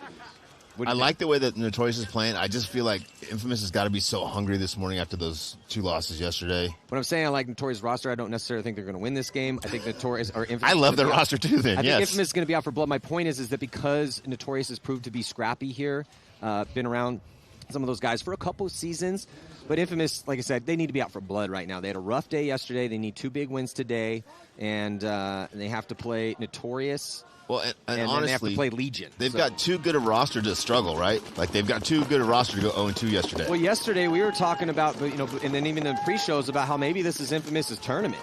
We talked before air, like, hey, this might be the one. All the reports from practice was Infamous was playing amazing. Ryan Hall had some great points at the middle. Callie Rudolph was playing well. Same old deal for Notorious. Penalty on the first point, losing 2 bodies, giving Infamous his first point. It's 5-on-3 advantage now for Infamous as, I don't know if that's Nate pushing down the D side over there for Infamous, but 5-on-3 advantage for Infamous. Going to probably easily win this first point based on that penalty from Notorious. And you were saying that Notorious is scrappy, and they are scrappy, but sometimes scrappy teams get penalties, right? Because they're always kind of riding that edge. Yeah, inexperience and hunger for greatness sometimes equates to lots of penalties. Poor decision making. Yeah. Well, that was a great first one for Infamous, and they did get a bit of a gift with the penalty on Notorious. But had a good look up the middle. And Todd, from a strategy standpoint today, it does appear again that middle is going to be a big, glorious battleground. With and what's happening in the middle is kind of almost setting the tempo for everything else. It is, and it's kind of like, I've seen it go both ways, right? You have 2 ways to play it. You get in there first, or you react to where they're at and then try and make something off knowing where they're at. But teams have done a good job of shifting as soon as they get found, right? But either way, you talk about it before you start playing. You're like, okay, do we want to be in there first, or do we want to let them get in there and then figure out how to go get that guy, right? But I've seen it go both ways at this event, so it's kind of hard to say the right, quote-unquote, right way to play it right now, 5-on-5 breakout for Houston Heat and Revo. Revo losing their first player back center. It's Benny Carroll getting shot. And Tyler Harmon going to get a quick shot on Frank Antetomaso out of that Dorito side can. It's already 5-on-3 in this first point. Houston Heat with a big advantage here. 5 bodies against 3 bodies. Nobody on D side for Revo. No one in the snake for Revo. All 3 players trapped in the pocket. Ryan Moorhead now is on their side of the field in their center Hertz bunker. Tyler Harmon's getting creative over here on snake side. Yeah, Heat sitting with a 2-0 record right now. Had some close ones yesterday, and there goes Konstantin Fedorov again after the tempo and pace being set by what's happening in the middle. Fedorov able to coast all the way up into D4 with not a lot of pressure. And you see Houston Heat decided to go to that center right off the bat. Hard 2 guys up the middle with Tyler Harmon and Ryan Moorhead paying dividends right away, and now own the real estate and putting pressure on Revo in the back line. Yeah. They did get 1 kill on Chad George trying to fill out to the snake corner. That was that cross shot from the South Electronics bunker. But a 4-on-3 situation right now. Yeah, 4-on-3, and with Houston Heat in better field position with Dorito 4, center Hertz bunker, and snake side wing with Tyler Harmon. Yeah, Heat's in a really good position. Revo, not so much with those 3 bodies trapped in the pocket. No one in the snake yet, though, for Houston Heat. So. No, Sam Monville's the back guy here in the stand-up on the snake side, and I think he's waiting for 1 more kill before he gets outside or goes forward. If they lose a guy, he'll probably jump in the snake. If they don't lose a guy, he'll probably just sit back there and control everybody. But great comps from both teams. Obviously, Revo in a tough spot here. Dever Stewart still alive, Caleb Abel still alive, and I believe it's Elliot Weaver in the center tower. And they're crossed up in the pocket trying to protect themselves, but Houston Heat is putting a lot of pressure on them. Yeah, definitely. It's what you got to do when you have the real estate and the spots. Continue to hammer, make people feel uncomfortable, try and force people to make mistakes. Love that combination with Ryan Moorhead and Tyler Harmon there. Both really good gunfighters, both super creative, and both really good at getting the most out of a spot. They don't just sit in one spot. They probe and constantly are proactive with their gunfighting. Searching for kills up there. Yeah, and it looks like Devin Stewart's going to get caught out of the back. And draws penalty. Yeah, penalty. They had a body to pull, though. Looks like that Weaver. Yeah, last body left alive. So solid control from Houston Heat. If this center continues to be contested as heavily as it is, I'm wondering because teams are going to start going to battle up there, and then the outsides will open up a little bit more. Yeah, the more pressure you put up the gut, the easier it is to get outside. And that's one of the reasons teams go up the gut. So I'm wondering, as we watch this progress throughout the day today with Sunday implications, of course, it's Saturday, trying to figure out who's going to be the top 10 teams. how quickly is that strategy going to evolve, or is it just going to be, bloody knuckles up the middle all day long? Or are we going to see We can hope. teams start to go away from that because they have to now? Because if one team sends 2 bodies up there and you don't send 2 bodies to contend, you have to hope one of those 2 is going to make a mistake. Right. So. Yeah, and then you have to make it pay dividends when you get up there, right? Yeah. You can't be the guy who gets shot looking the wrong way and then your buddy gets shot the same way. A little bit of a mess up there on the breakout. Infamous went out there with 6 guys, and Callie Rudolph had to sprint to get off the field before the buzzer started. A little miscommunication there. And Infamous drops their first attacker snakeside in Brustleback. ABJ in the snake for Notorious, looking inside. Yeah, so both Patient and Brustleback taking the early walk for Infamous, just down to 3 and no one on the snake side. They're saying Messer's going to do a little retreat, get back to that back center. Great fill back there from Brett. He's going to try to get from the back center into the snake side tower, but they're shutting that down. He understood where he was supposed to go, but they did not allow him to get out there. Advantage here for Notorious in the second point, 4-on-3 situation with Infamous in the back center, the Dorito can, and Dorito 2. Notorious with Snake 1 back center, Snake side wedge, and Dorito 3. Infamous up by a point here. ABJ going all the way onto Infamous' side of the field, and I love this. Do not stay, right? Go all the way to their end before they know where you're at and get your kills. ABJ putting a lot of pressure on the back center. All 3 guns are on ABJ now. Should be freeing up Notorious players to move down that D side and up the middle. Yep. Yeah, ABJ. Looked like he almost put a ball on both of those guys. Yeah. Playing smart right now, staying alive. This is perfect. ABJ taking some pressure. He's going to be lose a body right beside him, though. And then now, as soon as the pressure comes off and one of those guys dies, he wraps around. Just, very intelligent play from ABJ. Aggressive, gets to a spot, takes the guns, takes the pressure, waits for it to subside, gets right back in that gunfight, gets that last kill. And also great job by the rest of everyone to follow him up, too. So, great scrappy point here. Well, good point for Notorious, but also kind of a mistake there for Infamous, right? They went out with 6 bodies. There was some confusion.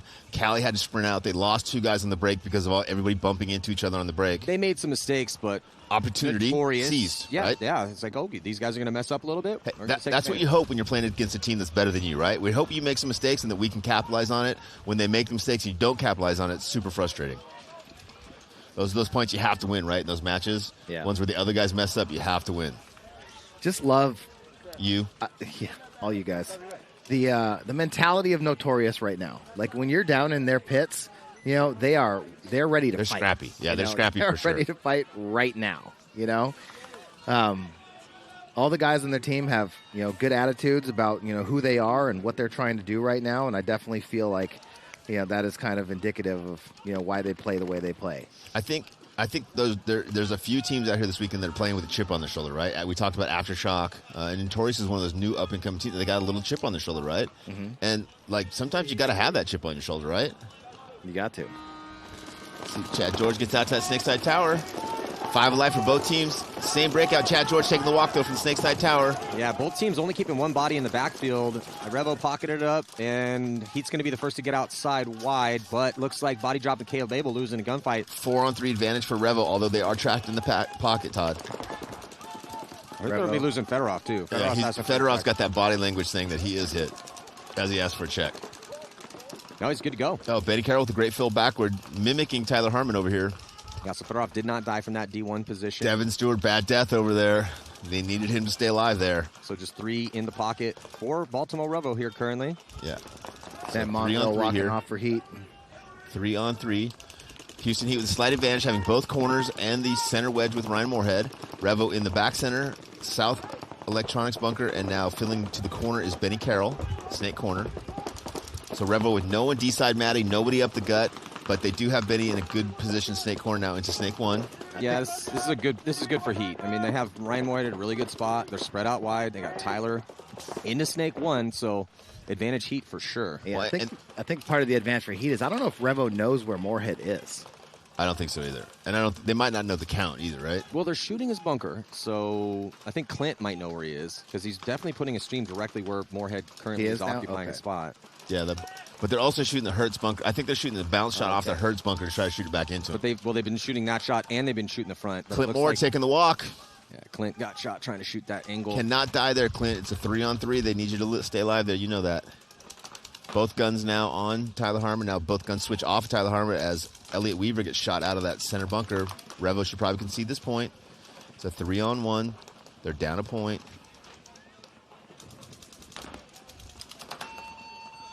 And they are going to concede it. Whoa. Whoa. Benny almost got shot off the field. Benny's one of those guys I like to watch play because he just moves so well, and his timing is good. And he just moves eloquently, like very smooth. Yeah, he's got some style to his game for sure. Some guys are a little They bit make it more look easy. Some guys are very jerky with their movements. He is not. He's very fluid out there. Yeah. I heard one time he was playing a one-on-one with somebody, and he saw the ball coming at him, so he just shot the ball out of the air and then shot the guy. True story. True story. Yeah. It's just so lethal out there. Although I don't think he would like you sharing his secrets. Sorry. Now it's out in the world that you can do that. Yep. Oh, you're going to shoot me? I'll just shoot your ball. Touche. And then shoot you. Shield up. I wonder if Jonah's injured. He's not dressed out again today. I hope he's not injured. I think he is. I don't know what's wrong with him, though. He's too young to be injured. You can't be injured when you're young.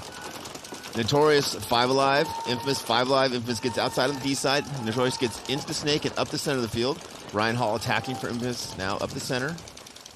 Ryan Hall had some good looks and losses yesterday, so it's at a good spot. They're right on the other side of each other. Brustleback makes the snake. They're both shooting their guns. Who's going to be the first to go?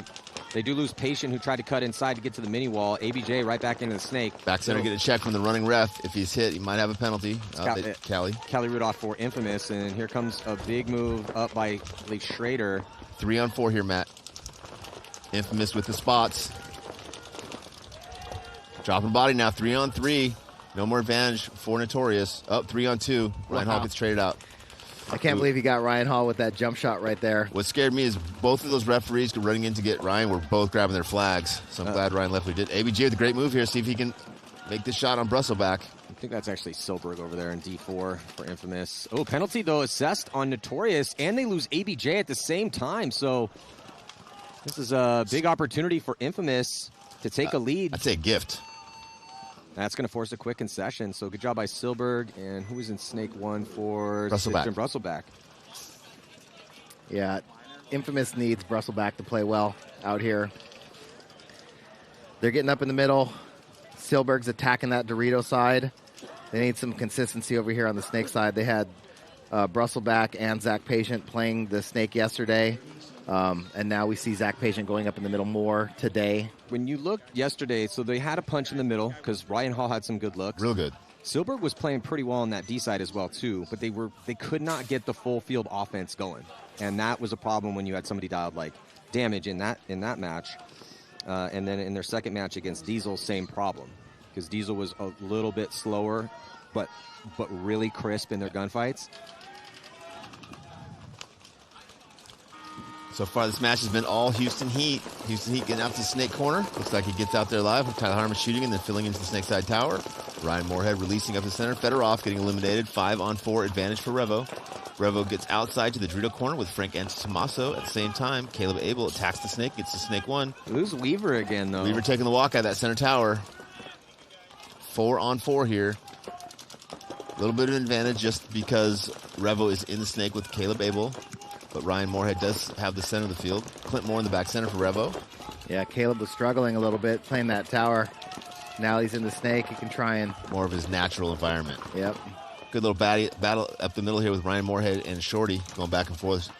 Yeah. Shorty played so good in practice up there. Well, he's super proactive. So is Ryan Moorhead. Yeah. They like to play tons of different positions up there. So Shorty went up and went to the wedge. Ryan might have seen him or heard him there. So he goes around. And they're going to end up trading, but that was a trap set by Saucedo, but it didn't really just... and in that situation, you were hoping that Ryan comes around. You can either shoot him before he shoots you, but it doesn't matter. Ryan did his job and got Sean out. Yeah, as long as you get the guy, right? Caleb Abel getting checked now in Snake 1. Hope he's not hit, because if he is, he's going to get a penalty. Nope, he's good.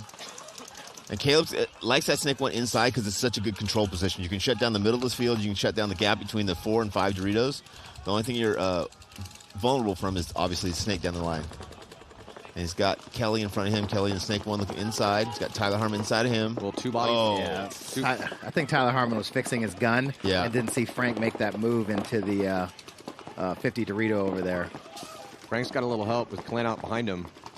Yeah, when Frank is on, man, he's dangerous on that D side because if you get off of that gap, he's going. You mean the Wolverine? The Wolverine. Yeah. Oh, sorry, Wolverine. Kelly getting shot out. Snake one there. Houston Heat about to lose their first point in this match. Just Revo. one body. No, Sam's still in the Dorito corner. Yeah, it's 3-on-1 though, right?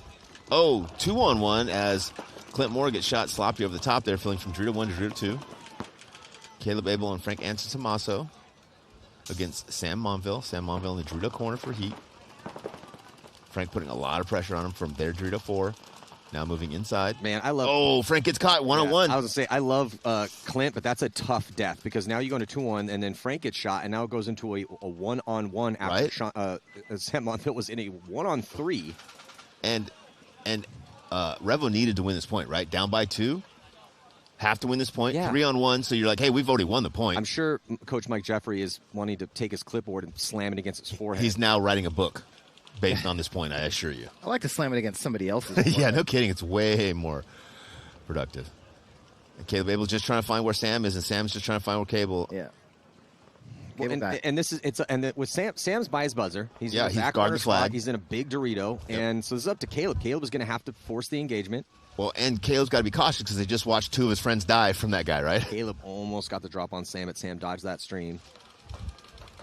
And Sam doesn't have to do anything. Yeah, he can just sit there. Waste time. You called it, Matt. All Sam's got to do it, and Sam's the perfect guy for it, right? Super smart. It's a 2-point lead with 7:30 left. So, I mean, even if Sam does lose this gunfight and is able to take a minute off the clock, they'll still have a lead. You know, Sam's just watching this gap right here. Oh, Caleb, a couple nice moves here and I think now Sam picked him knows up. right where he's at. Sam picked him up. Oh, he hit the buzzer though. Hit it in time. Wow. Sam went outside. Caleb went inside. Good move for Caleb Abel. Yeah, Caleb Abel saving this point if we get a thumbs up from the referee. Thumbs up from the ref. The point is good. Great job by Caleb Abel. It looked like they were going to blow that 3-on-1 with a bad death from both Clint Moore and Frank Antetomaso, but Caleb Abel. Great point. Couple Caleb. Nice moves. That's Threaded what he up needed. the field, blocked out San Monville, put a stream on him to make him head check back into the bunker, and was just barely able to hit that buzzer in time. Beautiful job, Caleb. Nothing drives a coach crazier than throwing away high body situations. For sure. You know what I mean? 3-on-1? So cringy. You know what I mean? Just chalkboard scratching, eye gouging cringiness. Let's listen in real quick. Squandered one, Caleb clutched out the other. Okay, we win our high body situations, we're gonna win this fucking match. Hey, stay on me real quick. It's gonna be Caleb, Ben, Sean, Devin, Frank, okay? We're down 1, we got all day. This is our match, okay? Convert our high body situations and we fucking win, okay? Let's go, boys. That's exactly what you were just talking about, Todd. Jeez, dude. Yeah, there's also levels of mistakes in high body situations. A 3-on-1 is one of the worst ones you can blow. Yeah. Yeah. Infamous for the penalty, 4-on-3 advantage here. Oh, and Infamous 2 penalties and 1 point. Man, that's disheartening. Oh, So 4-on-1 here for Notorious. That's how you throw away a lead. Dude, Notorious has quietly become a very good off-the-break shooting team. They have. Yeah, that's one of the skills that they're underrated in for sure. I think it's that time they spend over working with Fit. Probably. Well, Pasternak in a good spot inside at the wedge. Well, it's funny, too. So I have Snake one with ABJ. Because they know it's a 4-on-1 because they're calling that spot only, and you'd expect someone would just go and stab him. Well, only Marky Franz has walked off, so I think they figured it out now because they're starting to shark down the field and forcing the concession from Travis Lemansky, who had seen enough. He's going to save Ryan Hall the pain. You can say shock down the field. That works too. Shock down the field, yeah. We will see if it costs you $1. Sharks down the field this afternoon. Aftershock today going to be playing the ML Kings. And who else do you got? Bears. Bears, yeah. Good games. Those guys played well yesterday. It's going to be fun this afternoon. Well, you guys look great yesterday, and that's one of the big stories in the game. Aftershock coming back, Todd Adamson bringing the team name back, loading up with a bunch of stars, bringing you in to coach. You guys were undefeated yesterday, beating Impact and the Hurricanes. That's a really good performance on day one. I did have some complaints, though, about your guys' jerseys and the Hurricanes jerseys being the same jerseys. If you guys could, do something to tweak that up, we'd all appreciate it. Well, go ahead and file that complaint with the complaint department, because that is not up here. Good breakout for both teams. Caleb Abel gets out to the snake corner. 5 alive for both teams. Houston Heat in the pocket. Oh, Caleb Abel gets shot over the top. A little sloppy there. That's too bad after that great point he had, that last point. 4-on-5 advantage for Houston Heat. Revo, Shorty taking the walk now from the South Electronic Tower. I think he got that bounce shot. 5-on-3 advantage for Houston Heat. Houston Heat winning every breakout here in this match. Yeah, and it's so critical, right? And Moorhead going to immediately go up the middle and try and lock off this side with a 1-point lead. 5-on-2 advantage. Revo might want to think about conceding this point. That gets themselves another breakout. Sure enough, concession from Revo. It's going to go down 2 again with 6:22 on the clock. That is plenty of time. But just started out with a bad break with that early death of Caleb. It's tough when you get a guy out wide, because he got out alive and then engaged. He was alive, yeah, and then I saw his little gray beanie come up. It got yellow and it went back down. I was like, oh, come on, man. Yeah, and what Coach Mike Jeffrey was saying to him, he's like, we're only down by 1. He looked at the clock. He's like, and we have all day. Meaning, if you make it out alive, and you're taking pressure, no need to engage immediately. Yeah. Well, and if you're give it a breath, Caleb Abel, and you're in the corner and you have 2 guns on you, you're doing a great job, right? You're tying up 2 of their guns, right? So now one of your guys has an opportunity to go make that move. Now he draws 2 guns, and you have the opportunity to make the move. Pop the top, babe. Pop the top, baby. That's why they put the nipple on the brick, so you can pop the top. No matter where you go, just pop the top immediately. That's what I say. Yeah, getting shot over the top is the coolest way to get shot for sure. Let's see if Infamous can find themselves live over on the here. break, live the breakout, not get 2 penalties in a point. 2-2, a very important point for both these teams. Well, Infamous finished yesterday 0-2 with a -8, Todd. Yeah. So, and they're playing Notorious, which is the least experienced team in their bracket, and they have to play Legion next. So they're playing in real the good. time that's left in this, to have any chance of making Sunday, they need to put up a decent score. They need to win by at least, I mean, again, realistically, they needed a mercy rule Notorious. Yeah. That would be ideal. And then squeak a win against Legion to have a chance to stay at an even point spread. Because, again, you need to go 2-2 with maybe like a +2 in order to have a chance to move on. I think Ryan Hall might be hit. This is just one of those momentum points, though, you know? Yeah, Ryan Hall's hit, and he's going to get a penalty. Yeah, Infamous drawing another penalty, so 4-on-2 advantage here for Notorious. Again, winning these breakouts. But, you know, big momentum point right here. You know, 2-2 game. You haven't been playing well. You need to get something going. You know, something you got to feel good about. Brustleback getting eliminated, trying to fill the snake. Can't really hold him against him. He was trying to get outside, and 4-on-2. I mean, they did get the body out wide with Sam, but there's nothing Sam could do in that situation because everybody else died. They can't. The offense on the snake side has not been good for Infamous. They've had some flashes of goodness up the middle and on that D side, but they're losing the breakouts and they don't have any offense on the snakes. 100%, Matt. You just, if you know, going home and scouting this is exactly how you break it down. Listen, you're starting down on points, you're getting a lot of penalties, and you have 0 performance snake side, right? D side's okay, center's okay, but either we have to change your tempo on the snake side or we got to put someone else in there that's going to go down the field, right? Yeah. Snake 1 is not the goal. You know, 50 snake, their snake is kind of where you're trying to get, right? If you're not getting there ever and you're not trying to get there ever, you got to adjust that. Yeah. Clint Moore's got to tighten it up a little bit for Revo. They need him to stay alive in these big points. Elliot Weaver's been doing a good job getting up to that South Electric tower, locking down the snake side from the cross shot. Ryan Dizon running and shooting to the Dorito corner, getting an elimination. Revo drawing a penalty, 5-on-3 advantage here for Houston Heat, Matt. Yeah, not going to help their comeback chances here. Down bodies again. Yeah. The penalty assessed. Mistakes for Revo costing them. Yeah, you can't lose the breakout against a team that's better than you, and you certainly can't lose a breakout and then get a penalty, right? Because it's uphill the whole way. Still 6 minutes left to go, and we have seen some low body magic pulled out, as we always do, which is still relatively rare. And they do have one more game. So even if Revo does drop this game, as long as they keep it close, they go play Uprising. If they win that one and win by a decent margin, then they'll still probably be playing on Sunday. But just not looking good in this match right now against Heat. 5:40 now, down 2, and with the 5-on-3 situation. So Heat's kind of on cruise control right now, and you can see it. There's really no hurry to go anywhere. Try to burn a little clock off, eventually make those moves. Yeah, and now Mike Jeffries is in that uncomfortable position as a coach. Do I try to win this match or do I try to protect my margin, right? Because those are 2 different things with the clock.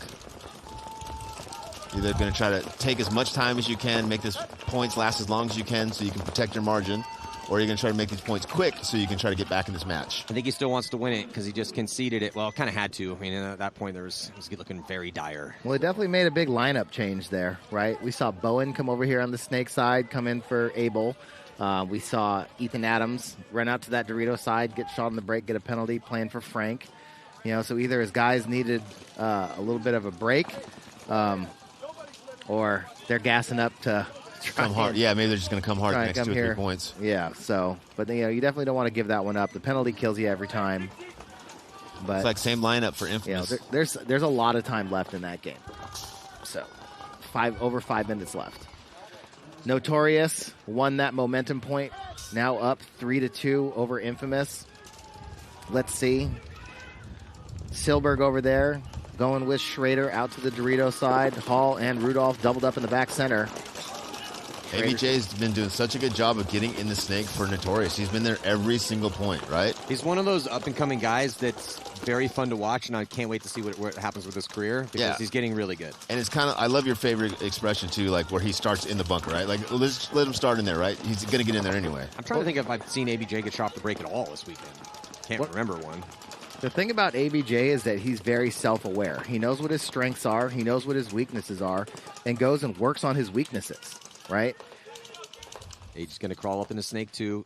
Infamous did lose a body trying to get out wide with Callie. Yeah, 4-on-5 advantage here now for Notorious.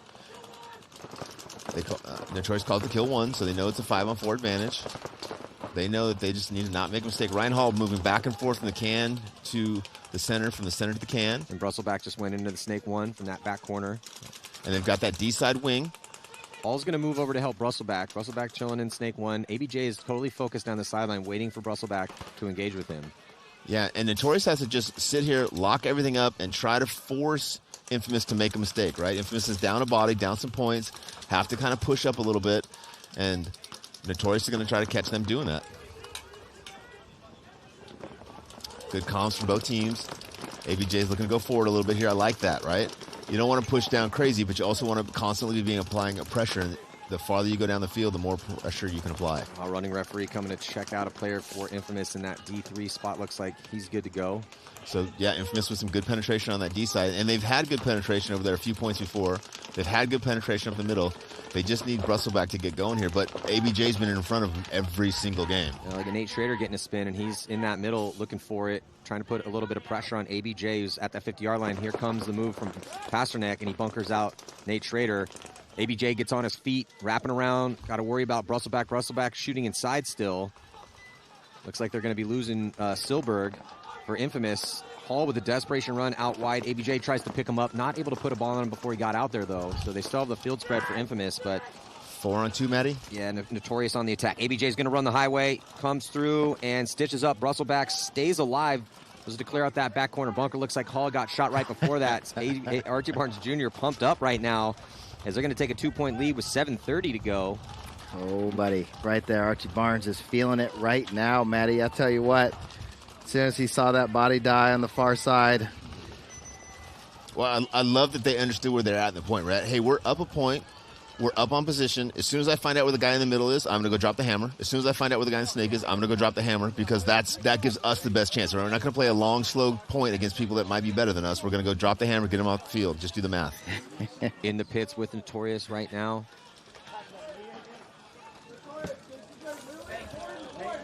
Honestly, I called this 100% wrong. I thought Infamous was going to come out here on fire this morning. And make them start getting really shaky. Right here. Right here. You go at them. Yeah. Hard. Hard as fuck, okay? Stay low and stay low. Yeah. Calm and composed in the pits for Notorious. Coach trying to pump him up, saying, hey, we go up by 3, we make him play a little shaky. 3-point lead right now for Houston Heat. See if Revo can answer with 5:10 to go. Kyle Bowen, snake on the break for Revo. Shorty gets shot out of the center. 4-on-5 advantage for Heat as Kyle Bowen pushes forward. Revo pushing the issue in the middle. Did lose that first body, but they make it into snake 3, and he's going to go all the way to snake 4. Yeah, Elliott Weaver gets out of that tower for the first time and is pushing up into center 50. I like that. Good look for him, but he's got to watch out for Ryan Moorhead on the cross shot. Haven't seen Weaver in this position, so don't know how well he's playing it. And he trades with Ryan Moorhead. Not a bad trade, really. Yeah, not a bad trade, but Ryan's playing really good up there, too. Devin Stewart takes that opportunity to get out to the corner. Benny Stewart fills out to the snake corner. 3-on-4 advantage here for Houston Heat. Kyle Bowen giving them some penetration on the snake side for Revo. Benny Carroll behind him in the corner. Devin Stewart in the snake corner, Dorito corner. Houston Heat with the 2-3-4. That's the Dorito cam back center, the stand-up tower snake side, and the South Electronics bunker in the center. Margin is important. Time management important right now. Bowen in a pretty good spot. No one in the snake with him. And it's a 3-on-4, but still, with Revo in this situation, down a body, down 3 points, under 4 minutes, cannot lose this game big. You cannot let Houston Heat put up another 2 points here if you don't put one on the board. It's going to destroy their margin. It's going to force them to have to go and blow out Uprising. Benny Carroll following up, Keith. Kyle, and Devin Stewart going from 3-1, 3-3. Revo understands that they're down on points here and have to press, and they're doing it. They get a kill out of Tyler Harmon in the back center. Now it's a 3-on-3. Yeah, it's that bend don't break moment for Heat. Tyler Harmon getting shot out of that back center. Connor Kelly gonna run out wide and try to catch. He gets caught. So he gets caught by Benny Carroll and gets a penalty. So that should be the coffin nail in this point. Bowen gonna put a little cup extra on Ronnie. Good point for Revo based on Kyle Bowen pushing up the snake. When again, so they're 3-on-4 situation, but Heat was pocketed up playing defense. Yep. And they got a little bit of a gift with that penalty on Connor Kelly, and that was Benny Carroll because Bowen was looking inside. Yeah, Benny was standing over the top when he went, so Benny was just like, and he caught him the whole way. Yeah. I understand why Connor made that move. It was the right move. Yeah. He just got caught. The line was bleeding, and they needed to get outside wide. Hundo. But it does make this... Sometimes you just tuck in and wait. Hide. Well, that time because you got a 3-point lead. Yeah. So even if you lose this one, who cares? You still got a 2-point lead. You guys are getting the better of them when it's 5-on-5. Mm-hmm. Make them make the play. Those are those tough ones you got to call in the moment, right? Yeah. Because the traditional move is get outside wide. Because if I can have 2 bodies alive in the Dorito 1 and that back corner bunker snake side, ideal in a low body situation. So I understand why Connor's making that move, but you're also right because situational, right? 3-point lead, under 4 minutes to go. Maybe you don't need to get out that spot. Hindsight, Infamous big bite up the middle, 5-on-5 breakout. AVJ, shockingly, is starting off the game in Snake 1. So they switched Silberg up from going to the D side. He goes up the middle now, and he's wrapping around feeling no pressure. Yeah, he's hunting up there.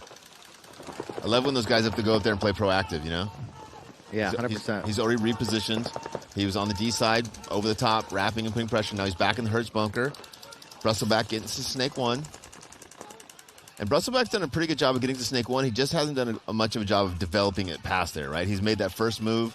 I don't know if it's because he hasn't got support behind him or if that's just not the game plan, but he's definitely kind of happy in that Snake 1. Oh, ABJ's about to start assassinating people.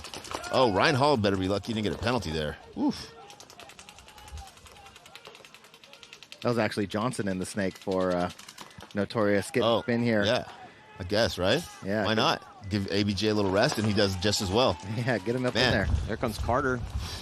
Notorious looks good, man. And Notorious is looking good. I saw Ty Bateman in between the sets. I was like, hey, man, I really like your roster. You guys are young, scrappy dudes that really want to make your mark out here. And he's like, we definitely want to wear that scrappy moniker, and we love this roster too. So we're coming for it, Matty. We're coming for it. I was like, hey, let me see it. There's a couple teams out there that have some very attractive players that they're gonna have to protect. Yeah, and there's a decent amount of these teams coming up the ranks.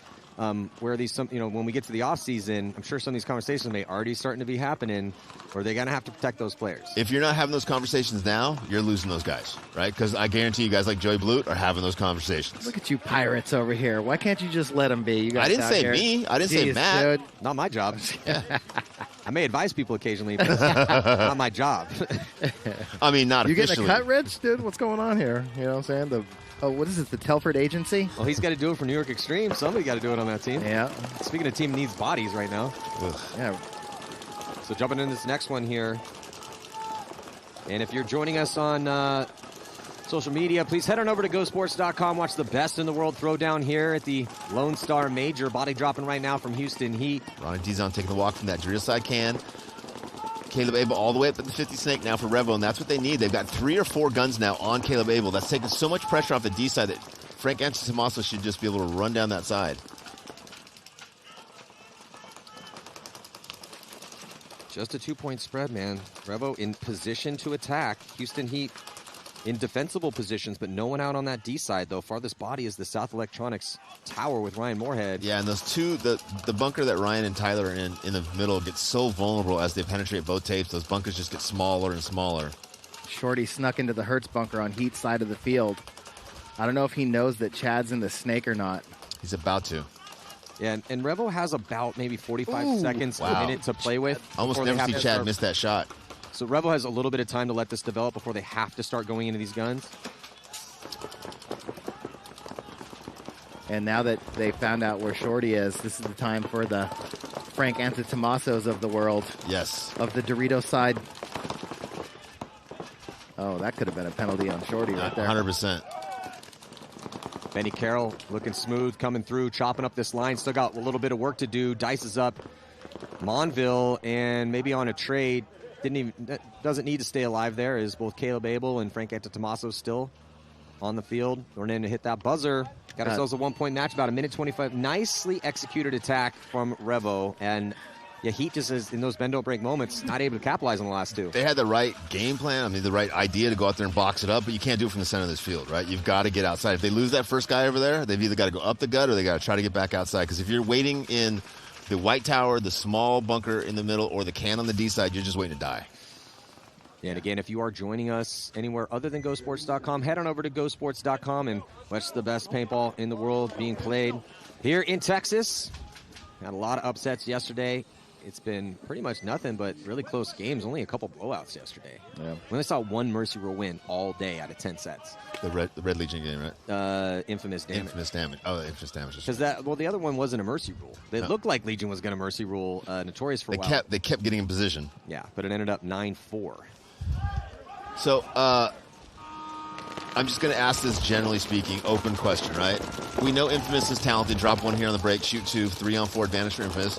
We know they got a great roster, great coaches, but they've been struggling. Do they keep their same guys and keep riding it out, or do they start bringing in new talent? I like this Infamous roster. Oh, I love it. I think that they're going to be able to win a tournament with it. They're just not. Their snake side's just not been getting it done here so far at this event. Infamous about to win this point. Hey, Nate Strader, though, coming through with a wrecking ball. Mr. Nasty time. Nasty Nate. Man, his feet move so fast when he runs.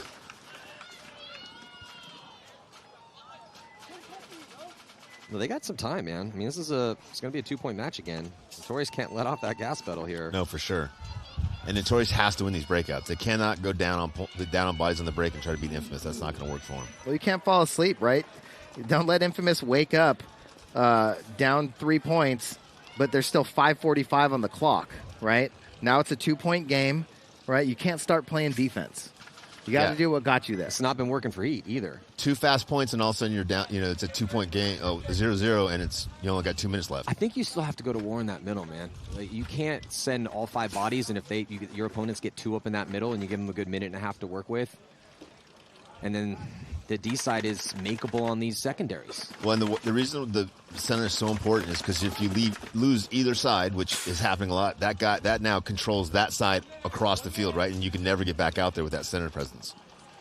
It's that 2-for-1 trade out, right? If you can get 2 bodies from the middle for just giving that 1 up, you're going to win every point, as long as you don't blow high body situations. Yeah, as long as you don't make mistakes, right? Because the teams that have gotten up there right away, that have gotten a kill, or forced that trade and then filled it right away, those are the teams that are having the most success. There's Nasty Nate, one of the heroes of that last point. Even Nasty Nate got to hydrate, you know what I'm saying? Is he still drinking Tiger's blood? Yeah. Well, Houston Heat been letting this one slip away. Still the 1-point lead, and barely any time off the clock for Revo. See if they can summon the spirit again, tie this one up, maybe force an overtime point. Yeah, I'm surprised with Houston Heat having the playing as well as they did, having that advantage point-wise, that they didn't kind of close out this match and are letting Revo back into it.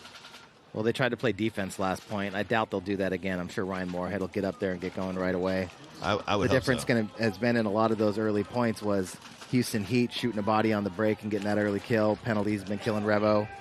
But we'll see who wins the break on this one.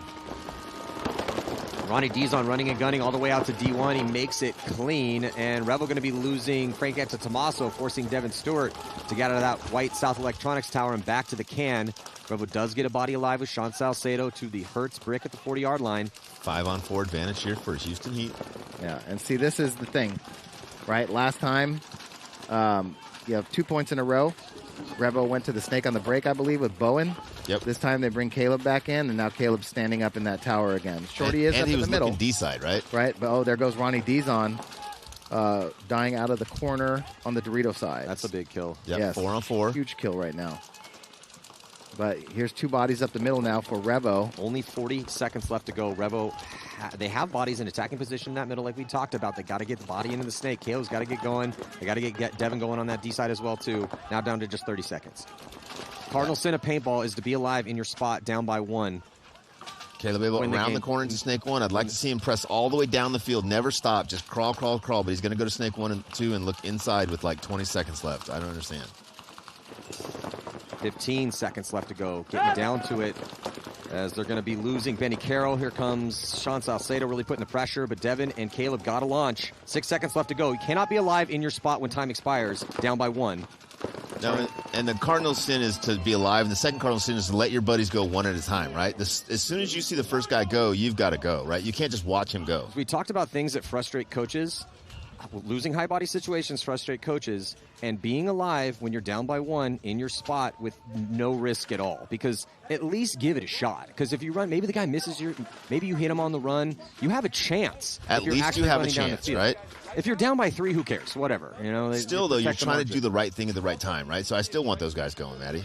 I mean, with that amount of time, I don't know. I hate criticizing decisions sometimes. That's your job right now, Todd. But it's like, man, take that move to the snake, right? Like they didn't run to the Dorito or to the snake, right? That's how they got back in this game, right? They did get the 2 bodies up the middle, but they both ran through the same lane trying to close that game. You got to make guys guess, like look all over the place. Where are these bodies coming from? But no, it's like short breakout, lose a dude, and then not have a coordinated attack, right? 5-on-3 advantage for Notorious. Talking about not playing defense up points. Pasternak is past the 50. I love that play call. Yeah, and he just missed the shot on the tower, too. Callie went to go get him. 5-on-2 advantage now. Oh, 5-on-4. Yeah, but the reposition cost Infamous a body, and maybe another one here, too, and that's going to force a concession. So right about 5 minutes left to go. Notorious going to go up by 3 again. And Marky Franz up there just still wheeling and dealing. Shot both fillers, even though the horn had blown. They definitely weren't going to make it out there anyway. Kills kill. Yeah, kills kill, baby. Chalk it up. Well, Notorious at the first event, barely missing Sunday. They went 2-2. They beat Damage by 2. They lost to Infamous, team they're playing right now, and they beat the Hurricanes. So Notorious beat Damage and the Hurricanes. That's really good, man. Yeah. And so now they're up by 3 on Infamous. I mean, Notorious is beating or hanging with some of the best teams in the world. Future's bright for them if they can keep it together. But we saw that's composure right there too, and a good play call. They sent Passionate past the 50, essentially off the break, up by 2, really forcing Infamous to deal with that body. They had to reposition, lost a couple bodies doing it. When people doubt you, it's a very strong driving force for athletes. Yeah. Right? Oh, you don't think I can do this? It can be, and you hope that that's the type of. Again, it's where's your gumption? What lives in your soul? That's the attitude that winners have, right? Yeah. Winners have that attitude, like you're against me. You're holding me down. I got knocked down. I'm going to get back up. I'm going to win. Losers get knocked down and like, oh, man, can you believe what happened to me? Somebody knocked me down, man. That's not cool, right? No. Looking for that opportunity to lose. Losers. Yeah, this is a non-victim mentality league. Okay? Yeah, only if you want to be successful. Yeah, if you want to get out here and you want to win paintball tournaments. And you can tell by the body language. That cocky attitude. You have to. Sorry. Yeah, it's the body language, right? You've seen teams that come out here that are like, I hope we can win. And then as soon as they start getting destroyed, it's just head downs. Yeah, slow is off. me. Yeah. Well, you can always tell the guys who don't believe, right? When you go out and you have a couple points that go the wrong way, the guys who don't believe are the first guys that start MFing other guys, fake injuries, just, the referee screwed me, the pain is bad, blah, blah. Winners don't do that, right? Winners go out there and lose a couple points and go like, I'm going to go put it on these dudes. I'm winning every point. If you don't do your job, I'll do your job for you, or we'll find someone else to do your job. Win the point with 4 bodies alive and still be having a harsh conversation because that one mistake Because they was want to made. be perfect. Yeah. Dude, I remember this quote that I've written down from Stan Van Gundy that I heard in a game one time. They can beat you, and they can beat you bad, but they can't take your heart unless you give it to them. That's a great one. Van Gundy with the wisdom. So going to jump into, looks like 33 seconds still to go. Can Infamous answer the challenge? There is enough time, I think a little under 5, right around 5, for them to get back in this match. And they have wheels, they have offense. Which way are they going to go? They're going to go heavy middle, secondary out D side. Snake has been their problem for the most part for Infamous. It hasn't been their solution for sure. I mean, full send, man. Let's go, dude. Full send 3 points. If everyone was on Nate's page, this would be a different score right now. Well, they're definitely full send, running and gunning Zach Patient all the way into Snake 2, and he makes it clean. They also go outside with Silberg on the D side. He makes it. So 5 bodies alive and moving down the field quickly. Body had dropped early for Notorious. There goes another one with Pasternak.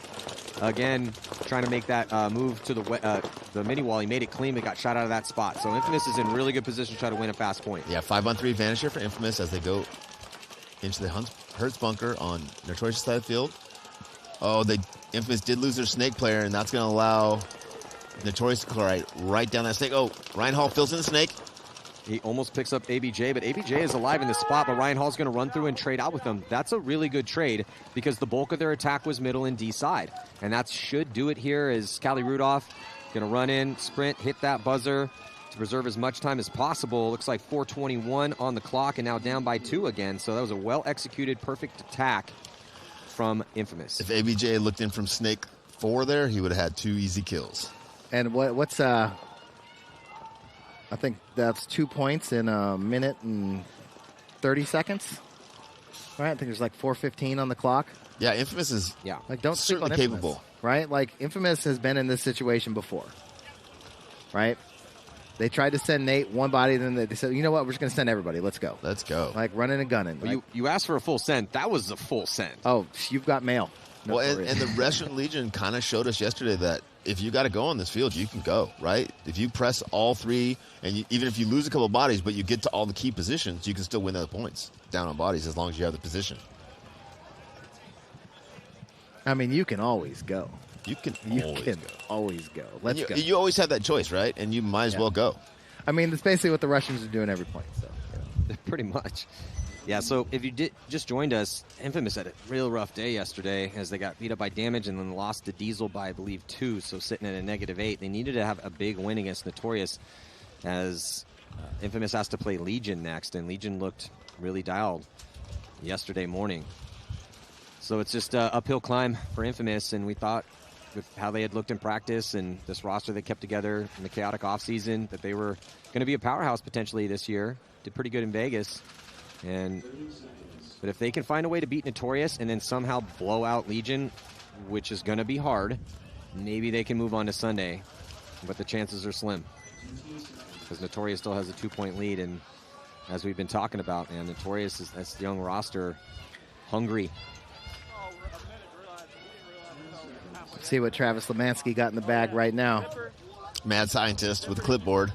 I mean, he's got a cowboy hat on, too, so you know he's ready to party. Well, he's in Texas, bro. Russell back snake on the break. Infamous all the way to Notorious' side of the field. In the Hertz bunker, they do lose their first attacker. Nate goes up to the center bunker. Yeah, they lose Silberg, but they 3 on 5. They're going to lose Patient as well, too. So Patient had got all the way onto Notorious' side, but got clipped out. Nate's still up in the middle, though, and they get Russell back into Snake 2 with Ryan Hall behind him. Yeah, Notorious just needs to buckle down here. Nobody on the D side of the field for Infamous. Nobody even looking Dorito side for Infamous. Now they switch the gun in the center. Yeah, Infamous just they got up in the middle, but then it didn't pay dividends. But they didn't keep Archie Barnes out of the snake on the break. I don't think you can. It's kind of hard. I think it's impossible. It's kind of difficult, but then they let the filler go out on the Dorito side. So Infamous is in the snake with Russell back. They got Ryan Hall behind him. Yeah, and Notorious is in all the positions they need to be to contain the 3 guys on Infamous in these spots, although they do looks like Ryan Hall make a big fall from the Snake Tower, all the way from the Snake Tower to the Dorito corner. That was an amazing fill. Really good job getting out to the Dorito corner. Really poor zone control there from Notorious. Notorious gave that away there. That should have been a free kill. Nate looking to get busy up the middle, wrapping that Hertz bunker, looking to go forward. Yeah, it's going to be hard there with that Dorito and ABJ sitting here in Snake 1 looking inside. Yeah, and this point could grind off a lot of time from that clock, just based on positions everyone's in. This would be a great time for Brusselback to have a big game. Time taking off the clock down to 2:48. Yeah, Brusselback might have got an elimination. Yeah, again, I think it's on Brusselback right now to make something happen. If he can get that kill out of the South Electronics bunker, it'd be huge. But he does have that inside tower. I believe that is Marky Franz. Yeah, Mark is posted up on the inside of that little temple there. ABJ's not getting pressured on the tape. He could break this game open himself. Ooh, it looks like Ty Bateman's going to get the shot on Nate. So Ty had made that move all the way up into D4. Nate made the move to the wedge. Didn't see Ty make that move earlier. And that's going to force another concession here. So opportunities dwindling for Infamous. 2:17 on the clock. Not looking good. 7 points put up by Notorious. Yeah, I mean, they are one of the emerging stories. The fact they beat the Hurricanes and Damage, narrowly missed making Sunday 11th place at the first event. Notorious is one of the interesting stories here in the 20 pro teams that represent Major League Paintball. In the pits, let's listen in. Well, the ref came over and whispered I was good. I'm going out. You gotta work a minute. Right back down. What? This is up. ABJ, Pasternak, Marky, Ty, MJ. For ABJ all the way. Yeah, no. Fucking beat that.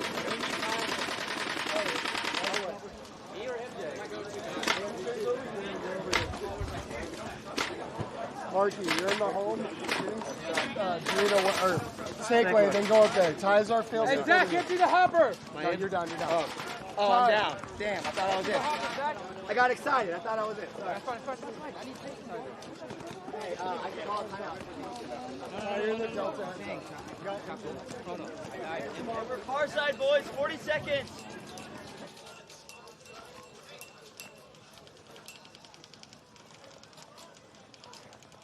Pretty calm, good discussions being had in the Notorious pits. They have a pretty solid cushion right now. And you know that Infamous is going to send it again because they have no choice. Thank you. Notorious wouldn't mind a decent spread here, too. The game they dropped against Legion yesterday and then drop into AC Diesel. So, again, must-win situation for Notorious and with as many points as possible. Oh, a little bit of a change-up. They send ABJ to the Snake. Haven't seen that yet. They do lose 2 on the break, though, so a 3-on-5 advantage for Infamous as Ryan Hall gets into the inside bunker and immediately gets shot by ABJ. So 4-on-3 advantage. I mean, I just don't know how you don't expect ABJ to be in that Snake 1. You make that move to the Hertz bunker now probably 3 or 4 times. Yeah, ABJ got that cross shot on the D2 as well, so ABJ's just chopping bodies up here from Snake 1. About to get another. There's 3 bodies.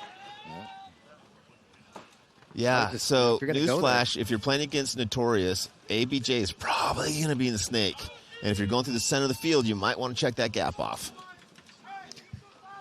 Yeah, there's I mean, try and shoot him, or at least go into that bunker that you're trying to, get a big move out of, expecting him to be there. As we've been saying, when we start saying things about certain players, like they might as well let ABJ start in Snake 1 because he's there every single point, every time. What was really funny is ABJ made it, and they shot the guy behind ABJ going to the Snake Tower. Like, no. Let him get into the Snake Tower. Shoot the little dude going to the Snake that's killing everybody in the Snake every point. Yeah. Or just commit a guy. Yeah. Commit a guy standing out in the wide open just to shoot that lane. If you lose him, you lose him, but you shoot ABJ, right? Yeah. That worked out a couple times yesterday. Yeah, there's a spot. You can spend on the D side, shoot across the Snake. There's a huge gap. It is a commitment because you're probably going to get shot too. If they don't go there, then you put the team at a deficit. But if you know you're playing a team that almost every single, maybe 90% of the time he's going to the same spot and making it, you got to find a way to get creative and shoot that body. Yeah. And how much? There he is right there, ABJ. Starting to make a name for himself out here. Man, when I used to coach Breakout in Europe, we had Konstantin Fedorov on our team one time. Never heard of him. He literally ran and shot to the Dorito corner every single point. At every single point. We were talking about coaches earlier, right? And like the things we like as coaches, things we don't like losing 3-on-1s. How nice is it to have a guy you're like, hey, man, can you go to Snake every point and make it there and shoot a couple guys and just stay alive? Yeah, coach, no problem. And then he actually goes out there, takes the Snake every point, shoots a couple guys and stays alive. And I'm not asking you to do backflips or anything. Just go to your spot that the other guys are going to and just, stay alive and shoot your guys. Yeah. So he's running out there point after point. Yeah, and I'm like, hey, man, after running out there 3-4 times in a row, and I'm like, hey, you want to go short this time? And he's like, they can't stop me. Love it. Well, that's that old paintball adage that, hey, if they can't stop him, might as well keep running. That's right, yeah. You make them stop you, right? You don't give up. Infamous has got to be a little frustrated here.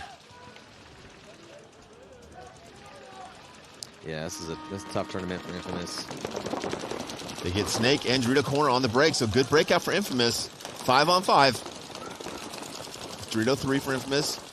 Yeah, Infamous is another team that's been putting a lot of work in, too. It's not like they're stopping off in practice and not putting the time in and not getting extra days. Infamous losing their first attacker, Nasty Nate. Ooh, Pasternak coming through. He gets diced up by Brustleback, but not before he got patient. 4-on-3 advantage here for Notorious as they drop another body. Boyles goes from the... another body, so 2-on-3 advantage for Infamous here.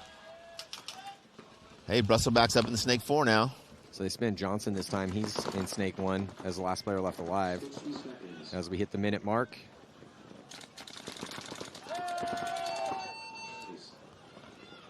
So I think Johnson might have put a ball on Callie.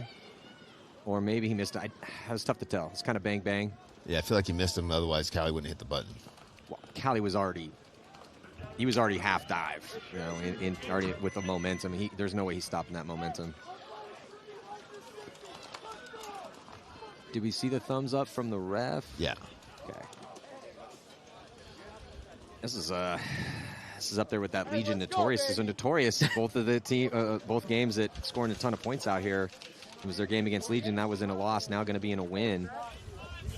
Just going to see what the spread's going to look like at the end. 8-5 the score right now.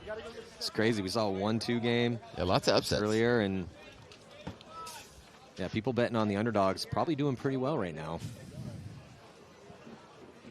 Legion and Diesel are just sitting in the pits down there, chomping at the bit to get this thing going, just waiting. And these guys keep playing 30-second points. Yeah, guys, let's not be selfish, okay? Yeah, we're going to be here till noon. Yeah, so in the next set, it's going to be Legion Diesel. That's a good one. As Legion going to take the field for the first time, they also have to play Infamous at noon, and then Aftermath and Blast Camp. Blast Camp still in this one. Aftermath 1-1 yesterday. Blast Camp sitting at 1-2. Diesel at 2-1. Legion 2-0.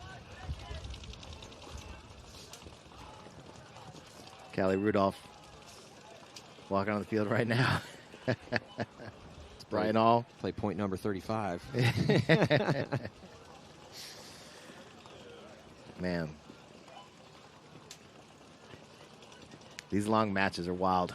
When you're in the pit and you're like, what should we do now?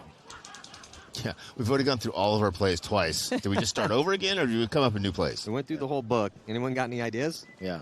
What did we do in .7 again? Bueller. Oh, let's check here. Okay, yeah, .8, yeah. Yeah, what does the other team like to do 13 points in? Yeah. What do they usually do on their 13th point? Yeah. What's the tendency on point 13? Oh, it's a double wide. Okay, double wide on 13. Okay, good.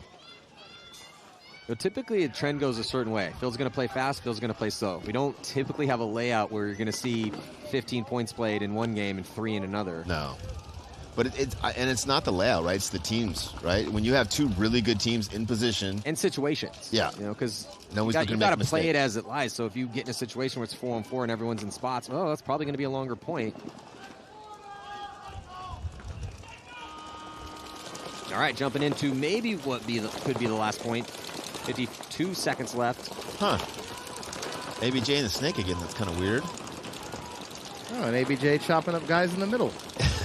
Infamous going up the middle, losing a body with Ryan Hall. Notorious with 2 up the middle. Callie Rudolph running through. Unfortunately, there's 2 guys on his gap. Flag on Notorious. Not going to matter. Infamous, just 1 player left alive. I believe it's Nate Schrader in the Dorito corner over there, just kind of, or maybe that's Sealberg. Well, I think Bateman. There's still 1 body left alive in the middle.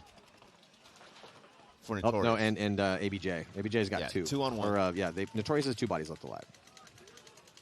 After the chaos and dust is settled. Yep. Got to watch Bateman in practice last week, and he's a really good player. Really dynamic, kind of plays all over the place, always engaging in the points. Good team ball. That was going to do it as time expires. Final score. Man, ABJ should be excited, man. He clocked in. Absolutely. Played amazing out there. So Austin Notorious going to take a win against Infamous. That's 3 losses for Infamous. Going to knock them out of the tournament. They got Legion next. Great job again, though, by Archie Barnes Jr. and the Snake Side and the entire roster for Notorious. Next up is going to be Legion Diesel. Aftermath Blast Camp here, 2024 NXL Major League Paintball. Lone Star Major Matty Marshall with Todd Martinez and Rich Telford here on Go Sports. See you in just a few. Go shake hands. Hey, let's try to coordinate between you and me.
The game of paintball is a fast-paced, high-intensity sport.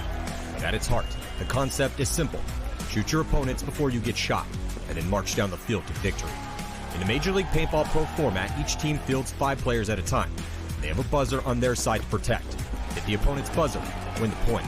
En route to the buzzer, both teams will be locked in gunfights, utilizing diverse strategies while moving up a field full of bunkers, fighting to get into critical positions. And these strategies could change given the score and the time left on the clock. There's 15 minutes in regulation, and the highest point total wins the game. If there is a tie, then a 5-minute overtime period will be played.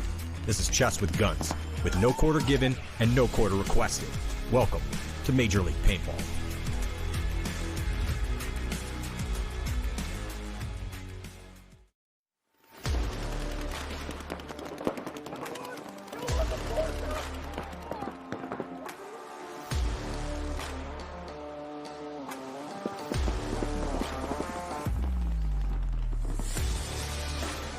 Yeah, we were here for 4 days at X Factor Park. We had 4 teams, Infamous, X Factor, Heat, and Impact. We're playing like full matches and match-like scenarios and just battling out and swap teams. The amount of talent and elite teams that are here at this practice, if you're not here, where are you? You know? We're out here just throwing bows.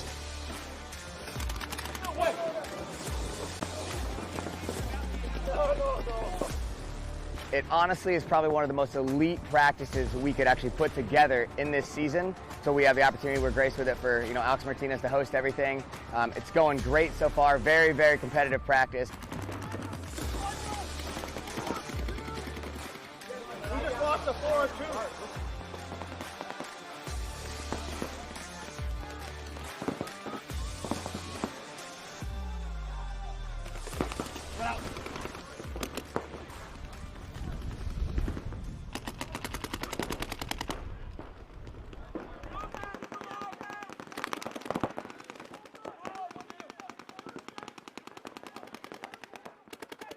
That last event, we played the Russians in the quarterfinals, and in our opinion, they didn't beat us. We definitely gave it to them.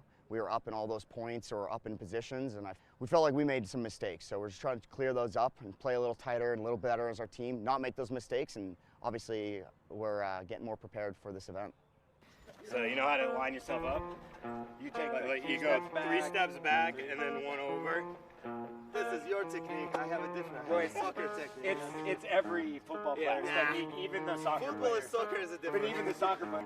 Right. Oh, Christ, that's the thing. Yo, Mike.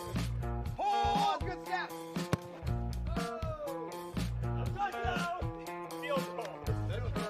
Fucking touchdown. Oh, solid. I see Ryan Holt run all the way down with his ball. Laces out there. That was as good as we were going to Good as it was getting.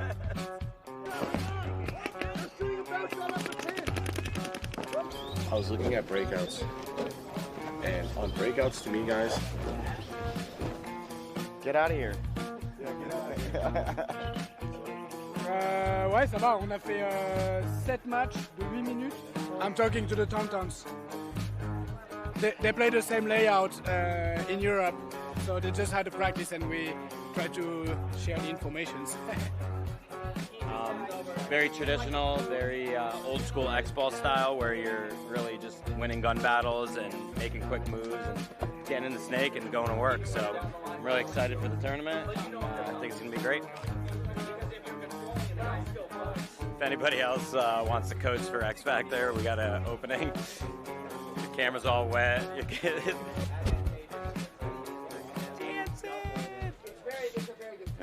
You understand what I'm saying? They're not in our shit.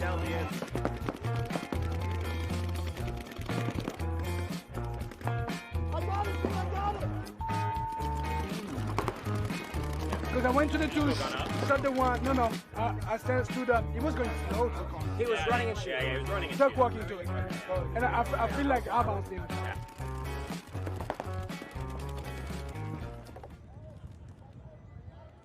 We are back here, 2024 Major League Paintball Lone Star Major. Second stop on the tour this season.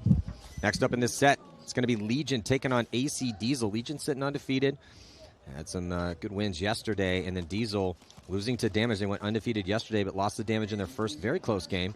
So their margin's looking pretty solid. And then Aftermath and Blast Camp also in this set. See there, Diesel here on your screen. And getting production out of a lot of guys. Johnson, Clint Johnson, Mark Johnson, doing damage in the middle. Yeah, no relation. But yeah, Clint was amazing yesterday. Insky had some really good looks on that D side. This is a crafty D side. And then in the snake with, BJ, Mouse going to be taking the walk, though, here. 5-on-4 advantage for Red Legion. Diesel trapped in the pocket. And here comes the release from Legion as they get Kirill Peridny up to the middle of the field. Ooh, was not able to pick up. Body getting into the snake. Just like a second late, right? If he made that move a second earlier, he would have caught that fill, I think.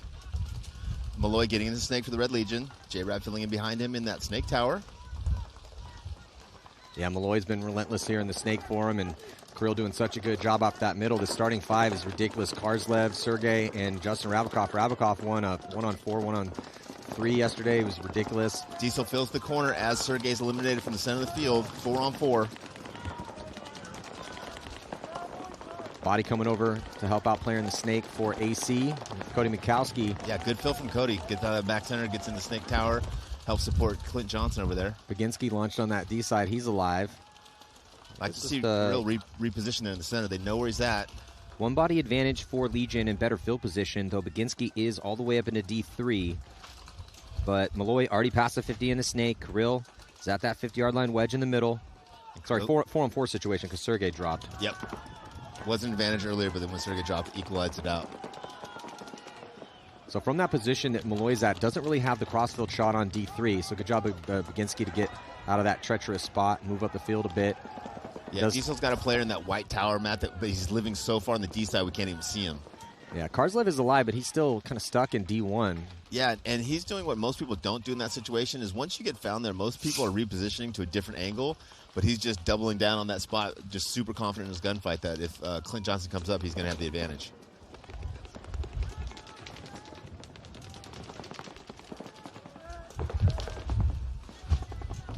Justin Rabakov in the snake tower, communicating to his Druida corner, looking inside snake side. Kirill in that snake wing, looking snake side. Clint Johnson doing a great job for Diesel, communicating on where the bodies are, where the lanes are coming in. 4-on-4 here. These first match points are so important because they really kind of send the tempo for the match. If you're up, you get to play a little bit more. Well, we saw this out of Diesel against Damage in the first one. Damage did take that one, but just calm and composed in these longer fights. Diesel not making very many mistakes, and obviously yesterday with how well they did. Thank you, John. I couldn't see you. But Legion wants to typically ramp up the aggression and play tons of points. So we'll see if Legion can hang with Diesel, if Diesel's going to play these longer points out. Still 4-on-4. Better field position now on the D side for Legion as they have moved Karslev into D3. And Cody Mikowski with a great fill out to the snake corner. Malloy's getting close, though.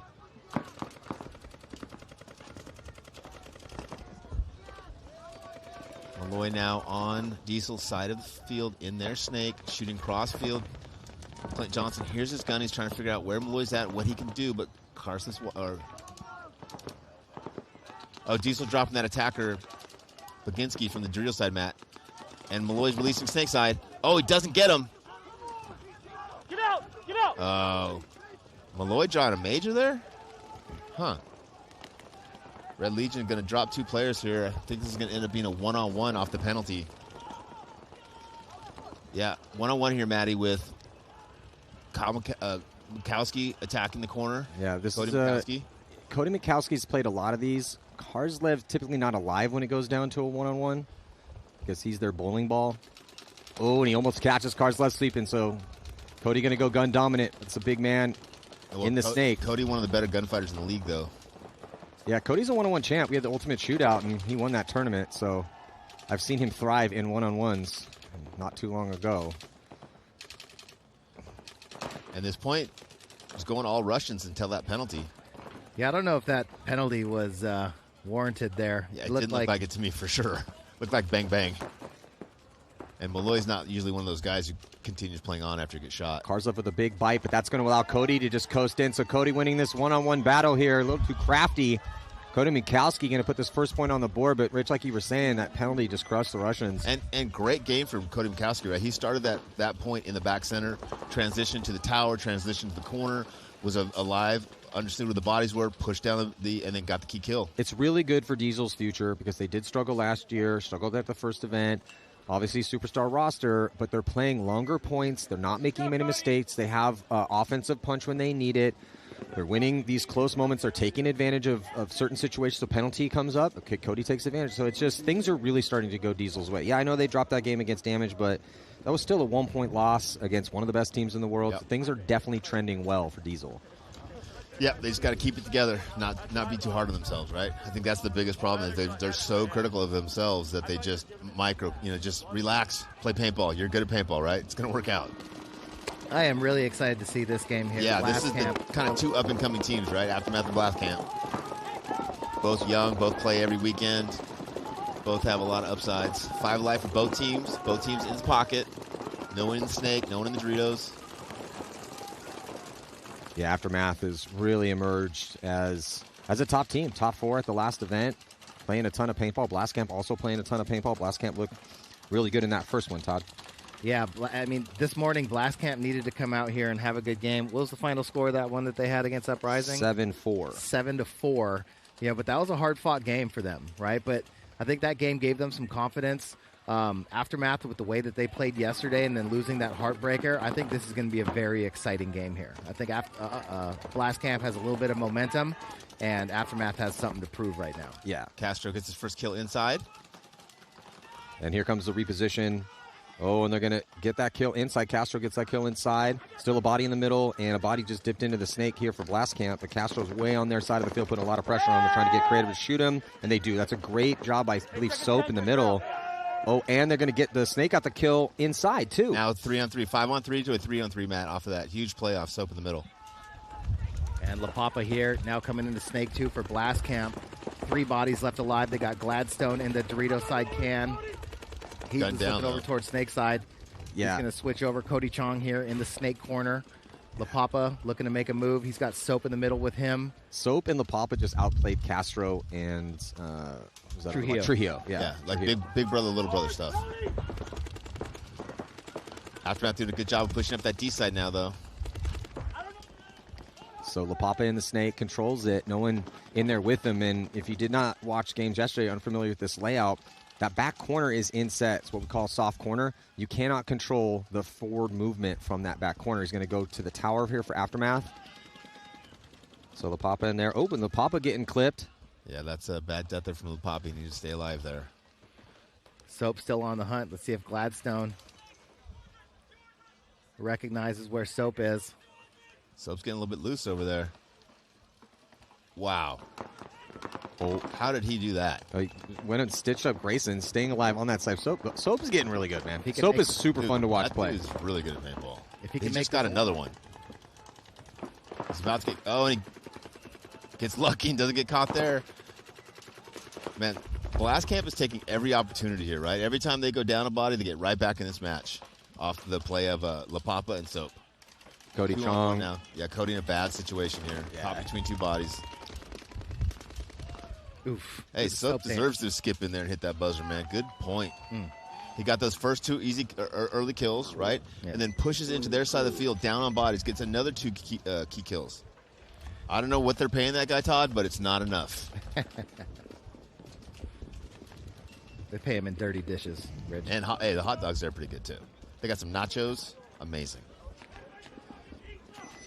Yeah, so they're going to take the early lead here. But, man, that was Aftermath's point. They had They Castro on their side, and then Trujillo in the middle, and then both La Papa and Soap just outplayed those guys. Yeah, it was they were up on bodies and position. And Castro needs to get it back for the team because that was his major that blew it for him in overtime. Now he knows that they let him. Because I told Grayson, hey, don't beat him up on the kid mentally too much because you're going to need Castro. And he's like, oh, now we told him, but we also told him he owes the team now. Yeah, got to get that back. You make that mistake. Diesel 5 alive in the standard V breakout. They shoot 1 Red Legion player. Oh, Kirill switches over to that Doritos. But Diesel loses their back center player, Cody Mikowski. So 4-on-4. Both teams in similar position. As Karslev gets out to the D corner, and Malloy, of course, gets into the Snake 1. Mouse also in the Snake 1 for Diesel. Shoot a little bit of mud out of his barrel there. 4-on-4. Similar field position, should be a good point. Jesse Stevens wraps just in time. Gets 2. To catch Karslev moving up that Dorito side, and then also gets Sergey. Yeah, 4-on-2 advantage now for Diesel off Jesse Stevens getting those 2 kills. J-Rab somehow gets into the D court. No, gets caught. 4-on-1. Diesel's going to win this point. Malloy all by himself in Snake 2, and Clint Johnson's going to make him pay. Nice job. Good point across the board here for AC. Is that a perfect point? Oh, no, here goes the penalty. Ooh, they chased Mouse down? Yeah. Whoa, did Bodies already walk off too? No, I think they've got 1 left to pull the flag. Well, one of them walked off. They stopped Mouse, threw the penalty. They pointed at whoever that is in the back center, just chilling, hiding. I think it's Clint Johnson. Yeah, I think it's Clint too. But Jesse also hasn't been pulled, so Jesse's still alive. Clock is still ticking. Red Legion's about to concede this point, I believe. Jesse Stevens coming up big there, going up that middle, wrapping the outside of Dorito, catching those 2 kills. Yep. Catching J-Rab on the fill. Great containment. Great point, Jesse Stevens. Well, Todd, you talked about earlier with Jesse specifically, when you get him up in the middle, what do we want him doing? Do we want him probing for kills, waiting to run that guy down, being more patient? What do you want? But I was saying, Jesse's a guy that plays off his emotion and plays in when he's playing on his toes and he's playing aggressively. So I don't want him to go up there and play timid. And sure enough, he has a big point for him right now. All I want is for him to get better every point. And I think that's what we've seen out of him so far, because the first couple times he's up there, he's posted, he's waiting a little too long, right? Then he's up there, he's going back and forth a lot, trying to figure out where he wants to be. And now that one is a lot more instinctive, a lot more reactive, while just listening to what his teammates are telling him and trying to be in the right place at the right time to the best of his ability. Jumping into point number 2 here, ASG Aftermath. The Blast Camp, see if Aftermath can get it back. They had that first point, but squandered the opportunity with a couple bad deaths. Soap going right back to the attack here, man. Talk about guys that should just start in spots. Every team should just let Soap start at that 40-yard line. Hurts brick because he's there every single point. Yeah, and for being such a big dude, his primary bunker, seems very shootable, but he's making it there almost every time. Now he's going to lose. Yeah, going to lose the first attacker over here on the Snake side, but they do get a body for Blast Camp into D3, but it is an advantage here for Aftermath. Good zone control for them here, at least on the Snake side. And La Papa's been doing work for Blast Camp, so that's a big kill for Aftermath. Oh, and look, Soap once again comes up over the top and shoots a body out of that Snake side temple. Yeah, and he's putting so much pressure on Castro now that Castro's not going to even try to fill the Snake. I think that's Mazurek in that temple. Okay. But Morris walking off for Aftermath. Blast Camp into Dorito 3. Now getting 2 bodies in the middle. There comes Unger. Yeah, 4-on-4. Better field position for Blast Camp. Aftermath spread across the back. Dorito 1, Dorito can, back center, and the Snake side tower. Blast Camp with 2 in the center 50, Dorito 3 in the Snake side tower. Yeah, double dose of attackers up the middle of the field here for Blast Camp. Real good spot. You can see the angles there on your screen, what they're looking at, trapping Aftermath in those back spots. So bounces back center. Yeah, what a shot. Pop up over the top. One balled him right in the arm. Yeah, Soap's one of those guys that I'm starting to recognize that he's real accurate on his first engagement on his snapshot, and he's got great timing, so he counterpunches well. He attacks well. He's kind of that perfect package of the type of player you want up the middle of the field. Yeah, and he's fearless. He'll go again. He'll take the bonus balls, right? He'll take the pain and just keep coming at you. Blastcamp gets out to the snake corner, looking inside. That's a good fill out there. Aftermath with nobody snake side except snake tower. Kind of some Chris Lasoya-esque qualities. Kind of reminded me of A-Rod a little bit, too. Yeah.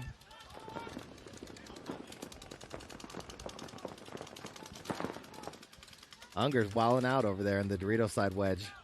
Jumping up over the top, looking for that kill on Mazurk in the snake tower. Yeah, they're making it really tough here for Aftermath. Aftermath keeps going back and forth and trying to find ways to gunfight out of these pocketed up positions. They do have one body out wide on that D side, but yeah, this is a pretty decent control, especially if they can get this body up in the snake here for Blastcamp. So, and I don't think they knew I don't think they know he's in there yet. Jackson Frey now up in the snake. Yeah, maybe not Rich because good timing. Jackson continuing to crawl up here past the 50-yard line, getting in the mix. Jackson finally got rid of those 2003 pants, and got some movers on now up here in the snake.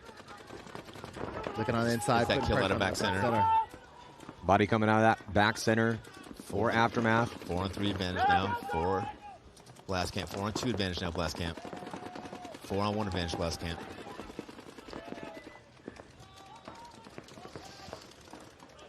And Soap with the some style points. The sprinkler shot. At the end there, don't do that. You're going to shoot my refs. You hear that? At the end there, don't do that. You're going to shoot my refs.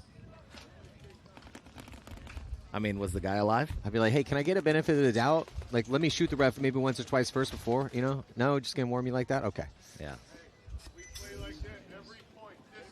I just want the guys to play with the swagger because, one, it's fun to watch, and it also helps those guys out too. Get that energy going. For sure. Hey, whatever you got to do, man.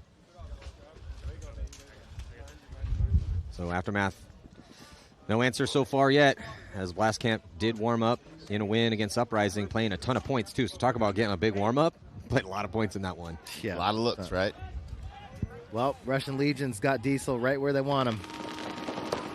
Oh, bad start. Yeah, Krill got his gun up too soon, and the ref called him on it. Yeah, that almost was a really good start for him, but they got caught. Mouse did the exact same thing. 4 he on turned 4 around and had to go back and touch up again. Yeah, 4-on-3 advantage here for Diesel. As Malloy takes the snake, J-Rab in the back center. Cars live in the D-can, now getting out to D1. Diesel with D-can, center tower, back center. Oh, Malloy was stuck in the mud. He had a full core sample. He might want to check that one before he starts shooting. He's literally had the e-brake on. Pump those brakes. Cody Mikowski in back center. Diesel moving up from Dorito 1, Dorito 2. Alex Goldman finds himself in that South Electronics bunker, looking across the field. Yeah, it looks As like he cars turned around. He got a bad start. And I was like, oh, that guy died. I guess I'll go there. You get to see on your screen that Karslev trying to gunfight out of that D1. So 8C has been a little bit more aggressive on that D side, which is kind of puzzling because Karslev was relentless over there in yesterday. Malloy still trying to shoot out the core sample. Diesel winning the break, right? They win the break. They control the momentum. And, being down bodies, trying to fight back. You don't want to throw that body away and make it tougher on yourself. But, continuing to push down the snake. Malloy is now past the 50. And how many bodies does Diesel have? They got back center. And then we got the tower, the Dorito. Yeah, one body on the Dorito side. Cody Mikowski's going to fill out. Might just be 2 left alive, maybe 3. Great fill out to the corner there from Cody Mikowski.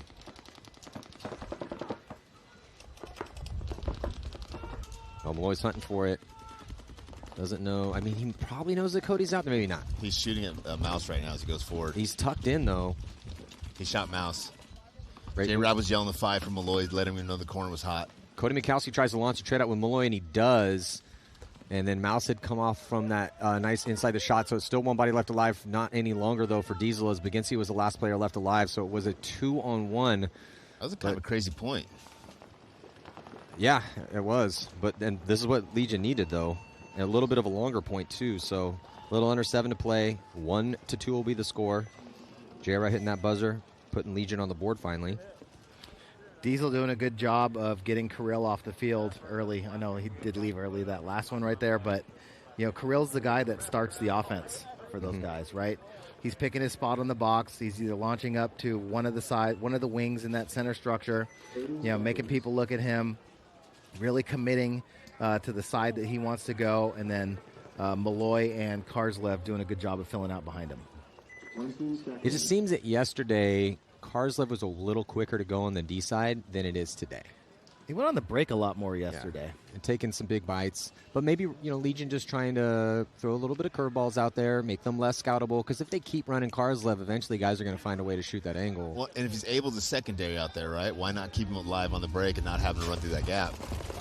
Aftermath gets to the snake corner, 5-on-5. Good breakout for both teams, similar positions. Aftermath first to attack up the center. Soap matches by going to the wing snake side. Blast Camp does get out the D1 quarter.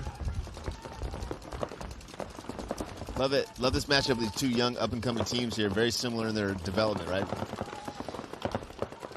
Yeah, more success for Aftermath. Yep. But, yeah, the way that Blast Camp's developing and how they're looking. Oh, Cyclops out of that tower, though, so a little bit of a tough death with a 2-point lead. Aftermath in good positions here, 5-on-4 situation. They have that center early and getting into Snake 2 with 3 bodies behind him. Yeah, if I was Aftermath, one of the adjustments I would make is I would have somebody hunting for Soap, right? I'd be like, listen, you're going to go to the Hertz bunker. You're going to listen to us. We're going to tell you which way he's looking. Go on the opposite side and get that dude off the field. Well, it's Trujillo up there right now, up at that Hertz 40-yard line brick. Castro is going to crawl up past the 50 again. But Castro is really hard to stop in practice, too. He's in there a lot. And fast. But he knows his job. Oh, look at Soap. Going to try and get the drop on him from here. Does Trujillo know where Soap is? I mean, he's got to hear that gun. Soap has been blasting at Castro. So Trujillo maybe just not sensitive enough with the ears to hear that gun, and they're going to trade out. So he eventually went and got his man. But Soap got 2, right? Yep. Again, we'll take that 2-for-1 trade every day. Yeah, that's guaranteed. Twice on Sunday. So on that little bit of chaos, so they're trying to figure out a way to shoot Soap.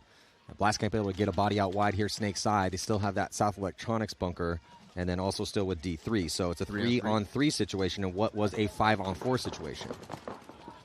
D1 going to D2 over there for Aftermath. Cody Chong thinking about coming into the Snake for Aftermath. Yeah. At some point, he has to either go to that corner or go to that snake. Is that Grayson in the center? South Electronics bunker, shutting down the D side for Aftermath? No, that's not Grayson. Grayson's in the Dorito. Okay. Good spread. Good columns for both teams.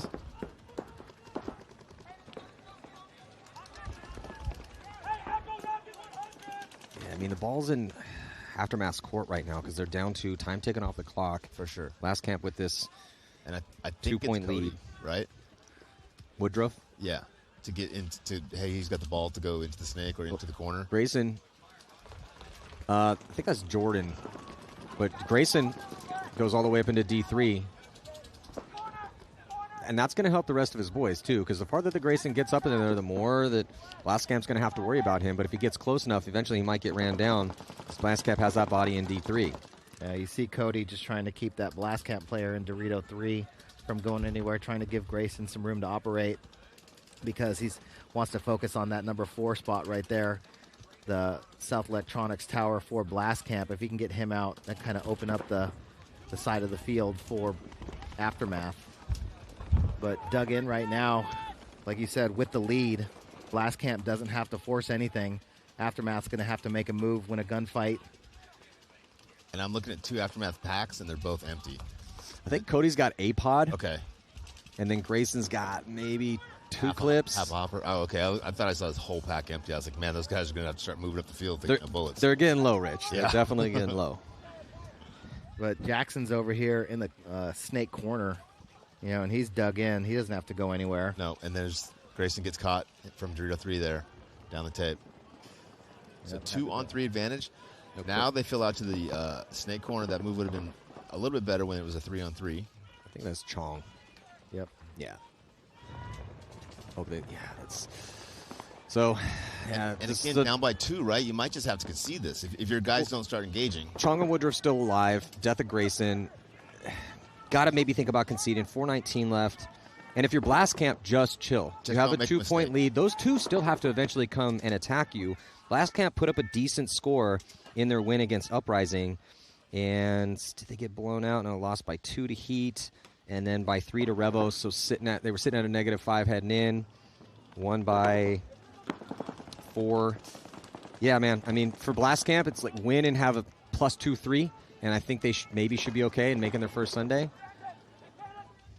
We will see. That'd Depends on be what huge everyone for Blast Camp. Yeah, right? That would be huge. Yeah.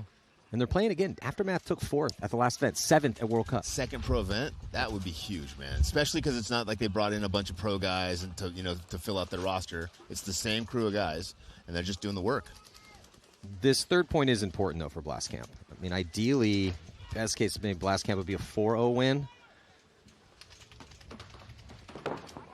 But I don't know if Blast Camp let 3 minutes and 20 seconds left. That's not going to happen. But if it does end up this way, I don't know if that's going to be enough. I think they need that third point. Still got a lot of paintball to play, so it's going to be tough to tell.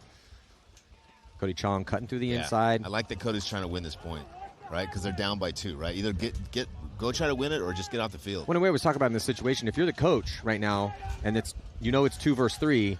You're hoping your guys do something. Like, take it out of my hands. You don't want to hit that buzzer. If you hide in your spot, I'm gonna concede. 100%, Matt. And Blast Camp is just staying alive, not even shooting their guns, just using their eyes to watch the gaps. Cody Chong with the big attempt on the outside. Hey, at least trying to make something happen. Off of that, they're going to let it ride with Cody Woodruff, and he comes all the way out. Did another body come off? It did not. So it's a 3-on-1 situation. You might as well concede this point. There's 2:30 left. And this is what we were talking about yesterday, right? If you see your buddy go, you got to go forward at the same time. Mm-hmm. Everybody looked at him, okay? If he splits that middle right there, maybe shoots Unger in the back or bunkers that snake out, because they didn't know where Cody Chong came from. The guy just popped up in the Dorito side, right? Hey, if he's going to swing that way, then you got to swing this way. You got to try and make something happen. You can't wait. Could make a strong argument that as soon as Grayson died, they should have conceded that point. Because the same thing happened. You're now down by 3, and instead you've now squandered about a minute. So now they have to score 3 points just to tie, which means low percentage plays because you're going to be playing hyper aggressive. And forcing your guys into bad situations, right? Yeah. Trying to force them to win a 2-on-3, win a 1-on-3. I love that they gave their boys a chance. But the problem is that that's a 2-on-3 is a really low percentage play still. Long-term goals, short-term goals, right? Yeah, and you destroy your point spread. Yeah. See what Diesel's got. Diesel with Mark Johnson right to the center 50. 5-on-5 breakout here, guys. Yep, 5-on-5 for both teams. Both teams with a player up the center 50. Malloy makes the first move into the snake. J-Rab fills in behind him. Nice fill from J-Rab. A little bit of an advantage here for the Red Legion. Yeah, now answering. ACDs are going to crawl a body up. They still have 2 bodies attacking in the middle. Battle about to go down in the center with Kirill and Johnson. Mouse gets in the snake. So Kirill just opened up. They definitely heard that gun. Oh, but Clint shot on a switch. Mark Johnson hears that gun, and he's going to wrap around, blow up the back of Kirill, and stay alive. Beautiful move by Mark Johnson. Let's see if he can produce another kill off of this. Malloy's right in front of him at Snake 2. 4-on-3 advantage here, or 4-on-4 advantage. 4-on-4. Man, that middle is brutal. Ugh. You go from 0 to 0 with the quickness. I think J-Rab knows where Mark is and is hunting for him. So Mark's going to commit. He ends up getting shot as Malloy had switched around. Another body did not come off, but no one really played off of that move from Johnson. What Todd was just talking about, right? Yeah. Seeing the move and then taking advantage of it. When all the guns are on him, there's a gap, right? You go through that gap.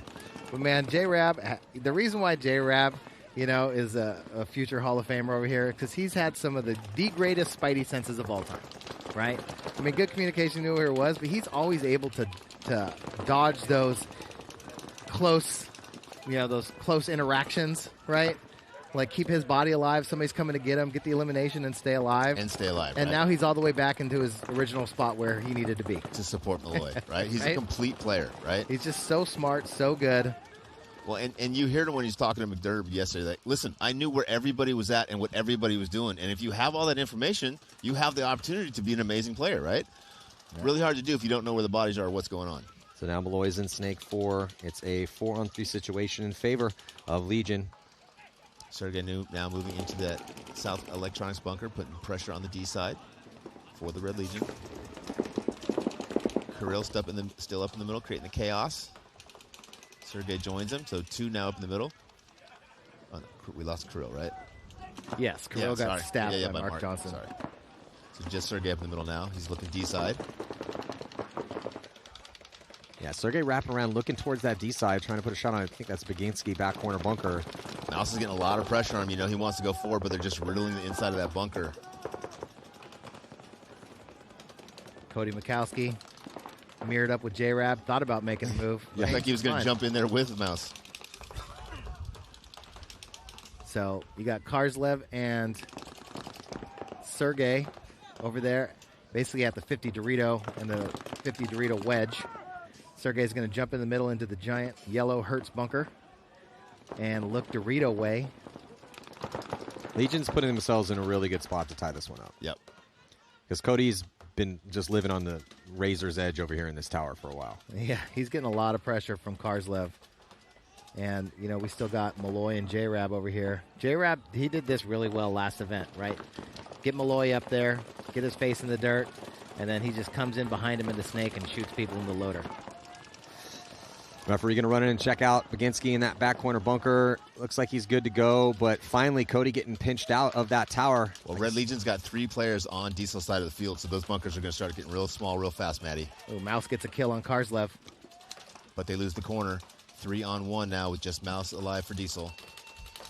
And they're going to save him the pain, concede the point. It's going to be a tie game with 3:09 left to go. And this is turning into a good match. Yeah. Yeah, and the Russians, this is how they want to play, right?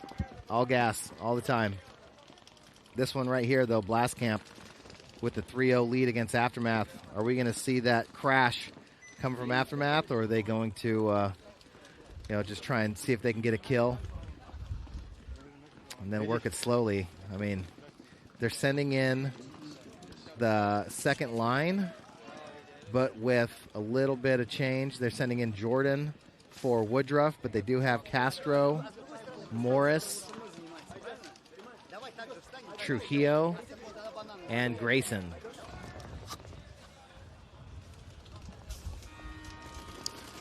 Yeah, and this is what I'm wondering if they're going to stick with the same lines, right? So on the breakout, Soap getting all the way up into the 50-yard line here. I like that. Again, throwing offensive looks in a potentially defensive situation. With Soap up in that spot, they have to deal with him, and he gets a shot on Morris. Trujillo's still alive up there. They lose Grayson early, so just 3 bodies left alive right now, trying to make something happen. Down some points. Trujillo's going to run up and maybe trade out with the Snake 4 or D4 player. Nope, doesn't. So Blast Camp is in full control in the middle and on that D side. I think it's a 5-on-2 or 5-on-3 already, Matty. I believe it's, yeah, Blast Camp's won this point. Yeah, looking dire. Yeah, that was a fast point for Aftermath to fall apart there. And they're not conceding the point, probably because they're worried about that spread. Oh, Blast Camp. Did they just a little friendly fire? Oh, I missed them. It's like, guys, come on. Same team. So Blast Camp with a win will go 3-1, right? No, 2-1, because they lost to Heat yesterday and they lost to Revo yesterday. Oh, they lost to Revo. That's right. So 2-2. So and then they beat Uprising by 3, I think. So this, yeah, it's getting close on the margin. One more, I think, will be good for them. Yeah. Give them a really good chance of making Sunday. If it stays this way, they'll be right on that edge. 2-2 with like a +1, +2. Okay. Right on that New York extreme, from 2022. Going 2-2 up here. Well, we're 2-2 +1, so maybe, maybe not. I don't know. I'm going to have to watch the rest of the day's competition biting my nails. If you're, just be the way it is. But that's just how it is. There's 20 teams out here. 10 teams move on. And if you do go 2-2 and barely skate into Sunday, you're going to be playing in a wild card round, and you got to win 4 games and win the tournament. Now, that has happened a few times. Definitely doable, but it's difficult. Diesel with Snake on the break. Mouse makes it in there, no problem. Referee's checking, but he's okay. They do lose. Is that Jesse Stevens? Yep. Yeah, just to try to go up the gut where he's so effective. Red Legion with 2 players up the gut. Malloy in the snake, J-Rab following him up. Ref needs to make that call or not make that call. I can't just bird dog those players in the snake like that. 4-on-5 advantage here for the Red Legion with 2 players up the middle, 2 in the back, and Malloy in the snake. Diesel with 2, 3, 4 and snake 1. Kind of in a defensive position there. Yeah, and Legion, body language, man, they are locked into these gunfights, wrapping around, snap shooting, really getting after it. D's a little more tucked in, playing on their heels here, trying to just hold the line. And against a tie ball game, but the more proactive team currently here is Legion. Yeah, I like Kirill and Sergey up in those 2 wings crossed up like that. That's powerful. I got the far one, Adam. They can kind of control the whole field from there. At the same time, Karslev attacks from Drew 1 to Drew 3. Malloy goes from snake 2 to snake 4. Red Legion now with 4 players on the 45 to slash 50-yard line. Yeah, it's just J-Rab behind as the safety valve after this attack starts with 2 minutes to go. J-Rab going to fill back over all the way to the Dorito. Thought that he could get some kills out of that Dorito, too. AC just filled out to the back corner bunker snake side as J-Rab pushes all the way up into D3 to get behind Karslev. They know they're putting so much pressure on that can now that the can's completely leaning forward, not shooting his gun, just trying to stay alive in that Dorito can for Diesel. Kirill has committed. Kirill's past the 50-yard line in the middle of the field at that little mini wall. And then Karslev and J-Rab really, I mean, they're putting a ton of pressure here on AC. Yeah, this is a really well-executed game plan with offensive-minded attacks that's really starting to pay some dividends here for Legion as we're closing this one out. Might be still in this win. Yeah, 5-on-3 advantage here for Red Legion with all 5 of their players either at the 45 or past it. Well, we always say it, man. If you're going to play defense, you got to make your shots. Yeah. And AC is not making their shots right now. They haven't shot anybody. Yeah, they're just not in position to do so, right? Yeah, that's a perfect point from Legion. That's like absolutely perfectly executed point. Pressure, pressure, pressure, no mistakes. No one died. They made all the spots, nice secondaries, coordinated attacks. AC could get no offense going, but all of a sudden they blink their eyes a couple times, and Legion's in every single 50-yard line bunker, and they're getting taken out of those spots. So it was a perfect point for Legion. They're going to take a 1-point lead barely any time. So now Diesel is going to be forced into a reckless attack moment here. They got the wheels. Yeah. Oh, yeah. Hey, just who you sent? Clint Johnson, right? Yeah. Hey, go to both corners with your speed, draw the guns outside, and send Clint to the middle. Well, they sent Jesse up the middle right there, that last point, but with Kirill and Sergey charging that middle, they were able to shoot him on the break. So with everybody else being on the back line, I mean, Mouse was in snake 1, but, you know, getting 2 bodies alive up there in that middle and killing Jesse Stevens, it just gives the free runs to everybody else, right? Karslev, he's putting the pressure on that Dorito side. Malloy's here in the snake. And, you know, Malloy's not doing anything crazy when he doesn't have to, right? He's just being alive, watching that wire, getting up the field, making them worry about him, but keeping Mouse from going anywhere over here on the snake side. And, you know, if Diesel's going to go short over there on that Dorito side, then Karslev's going to eat him up.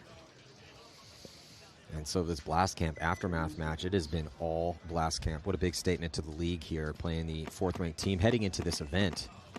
There's so few mistakes from Blast Camp. Soap's been an all-star up that middle. LaPapa, solid here in the snake, and kind of getting everyone to contribute. But Soap's really kind of setting the tempo and the pace up the middle of the field. I think he's playing up as well or better than anybody else. Anybody, totally agree. In the entire league right now. 100%.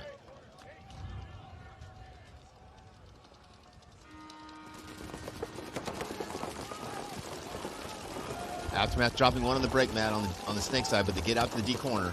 4-on-5 advantage here for Blast Camp. Soap gets that kill up the middle, of course. 3-on-5 advantage now. Yeah, Morris tried to answer, but just great zone control from Blast Camp. Didn't let Morris get any ground. They're going to get another kill, and Aftermath trying to get out on that D side. 5-on-2 advantage here for Blast Camp. Everything going right so far here in this match for them. Yeah. Soap definitely playing really well up the middle, but I think the difference between yesterday and today for Blast Camp is their outside guys aren't dying so early. Yeah. I mean, I think that was kind of the issue yesterday is, you know, Soap was up there in the middle, but then the guy in the snake tower, the guy in the Dorito can, those guys were just dying super early. Blast Camp is, well, they're running up the field. They really want this spread. So it's interesting because at the beginning of the game, Aftermath was pushing the issue and doing okay in the snake, but making some mistakes. But Blast Camp's winning the battle in the middle. They're shooting more bodies on the break. ASG's not attacking the snake as much as they were before, and they're also starting to lose that battle on the D side. So, and that's why they haven't been able to put a point up yet. Blaskamp, I mean, they're getting close, man. I think this might be enough margin. This is unofficial, but they got a decent chance. And, I mean, they're sitting 5th in their division. It's Aftermath. Aftermath's the #1 seed in this division. Blaskamp is the last seed in this division, and they are shutting out the #1 seed right now. Yep. Lots of upsets here at this event. Yesterday, too, man. It's interesting because, off air when I'm walking around talking to leaders of, the Rich Telfords of teams and Todd Martinez, everyone's like, it's getting hard out here. Dude, it's hard out here. Yeah. You can be doing everything right and still fail. And you're just like, dude, didn't I just do everything right? This was supposed to work. No. Scratch that. Start over.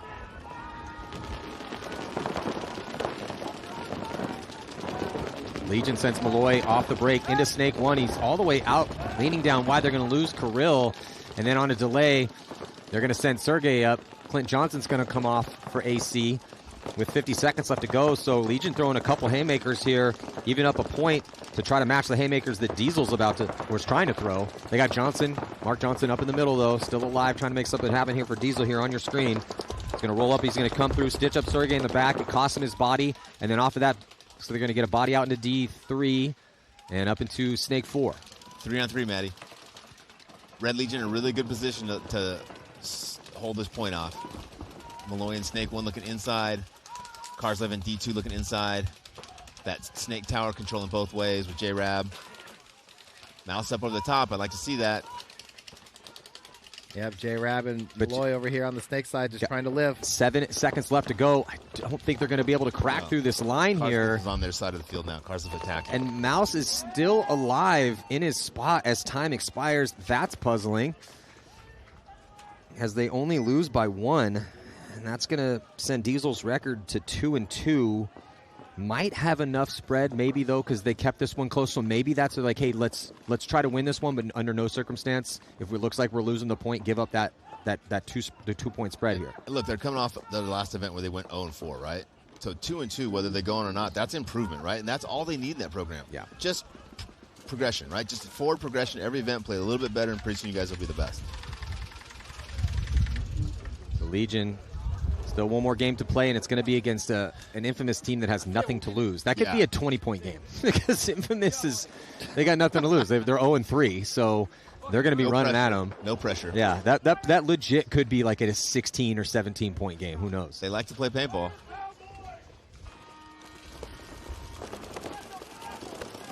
Just 33 seconds left in this one. Blaskamp trying to put the finishing touches on a mercy rule victory. Aftermath losing their first point on the D side. Taking a little time to come out. 5-on-4 advantage here for Blaskamp. Looks like both of these teams are just going to let this time go.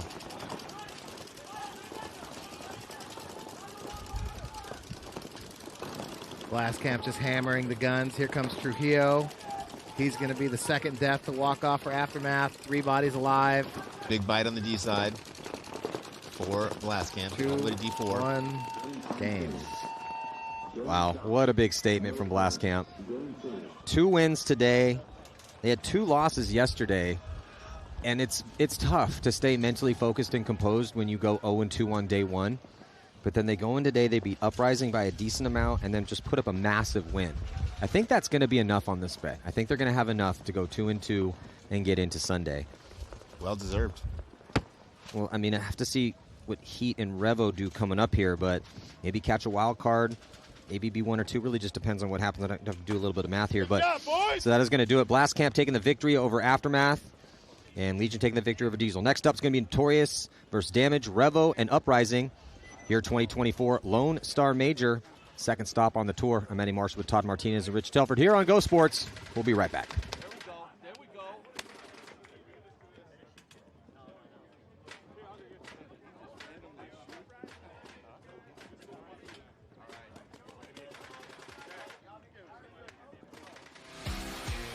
The second event of the 2024 NXL Major League Paintball season is here, and the best teams and players in the world are gearing up for battle in the Lone Star State, April 26th through 28th.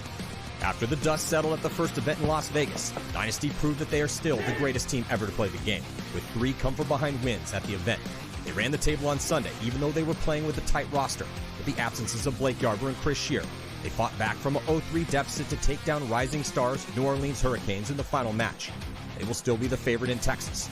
as this is their second win in a row, with 10 victories since the COVID break in late 2020, including 4 World Championships.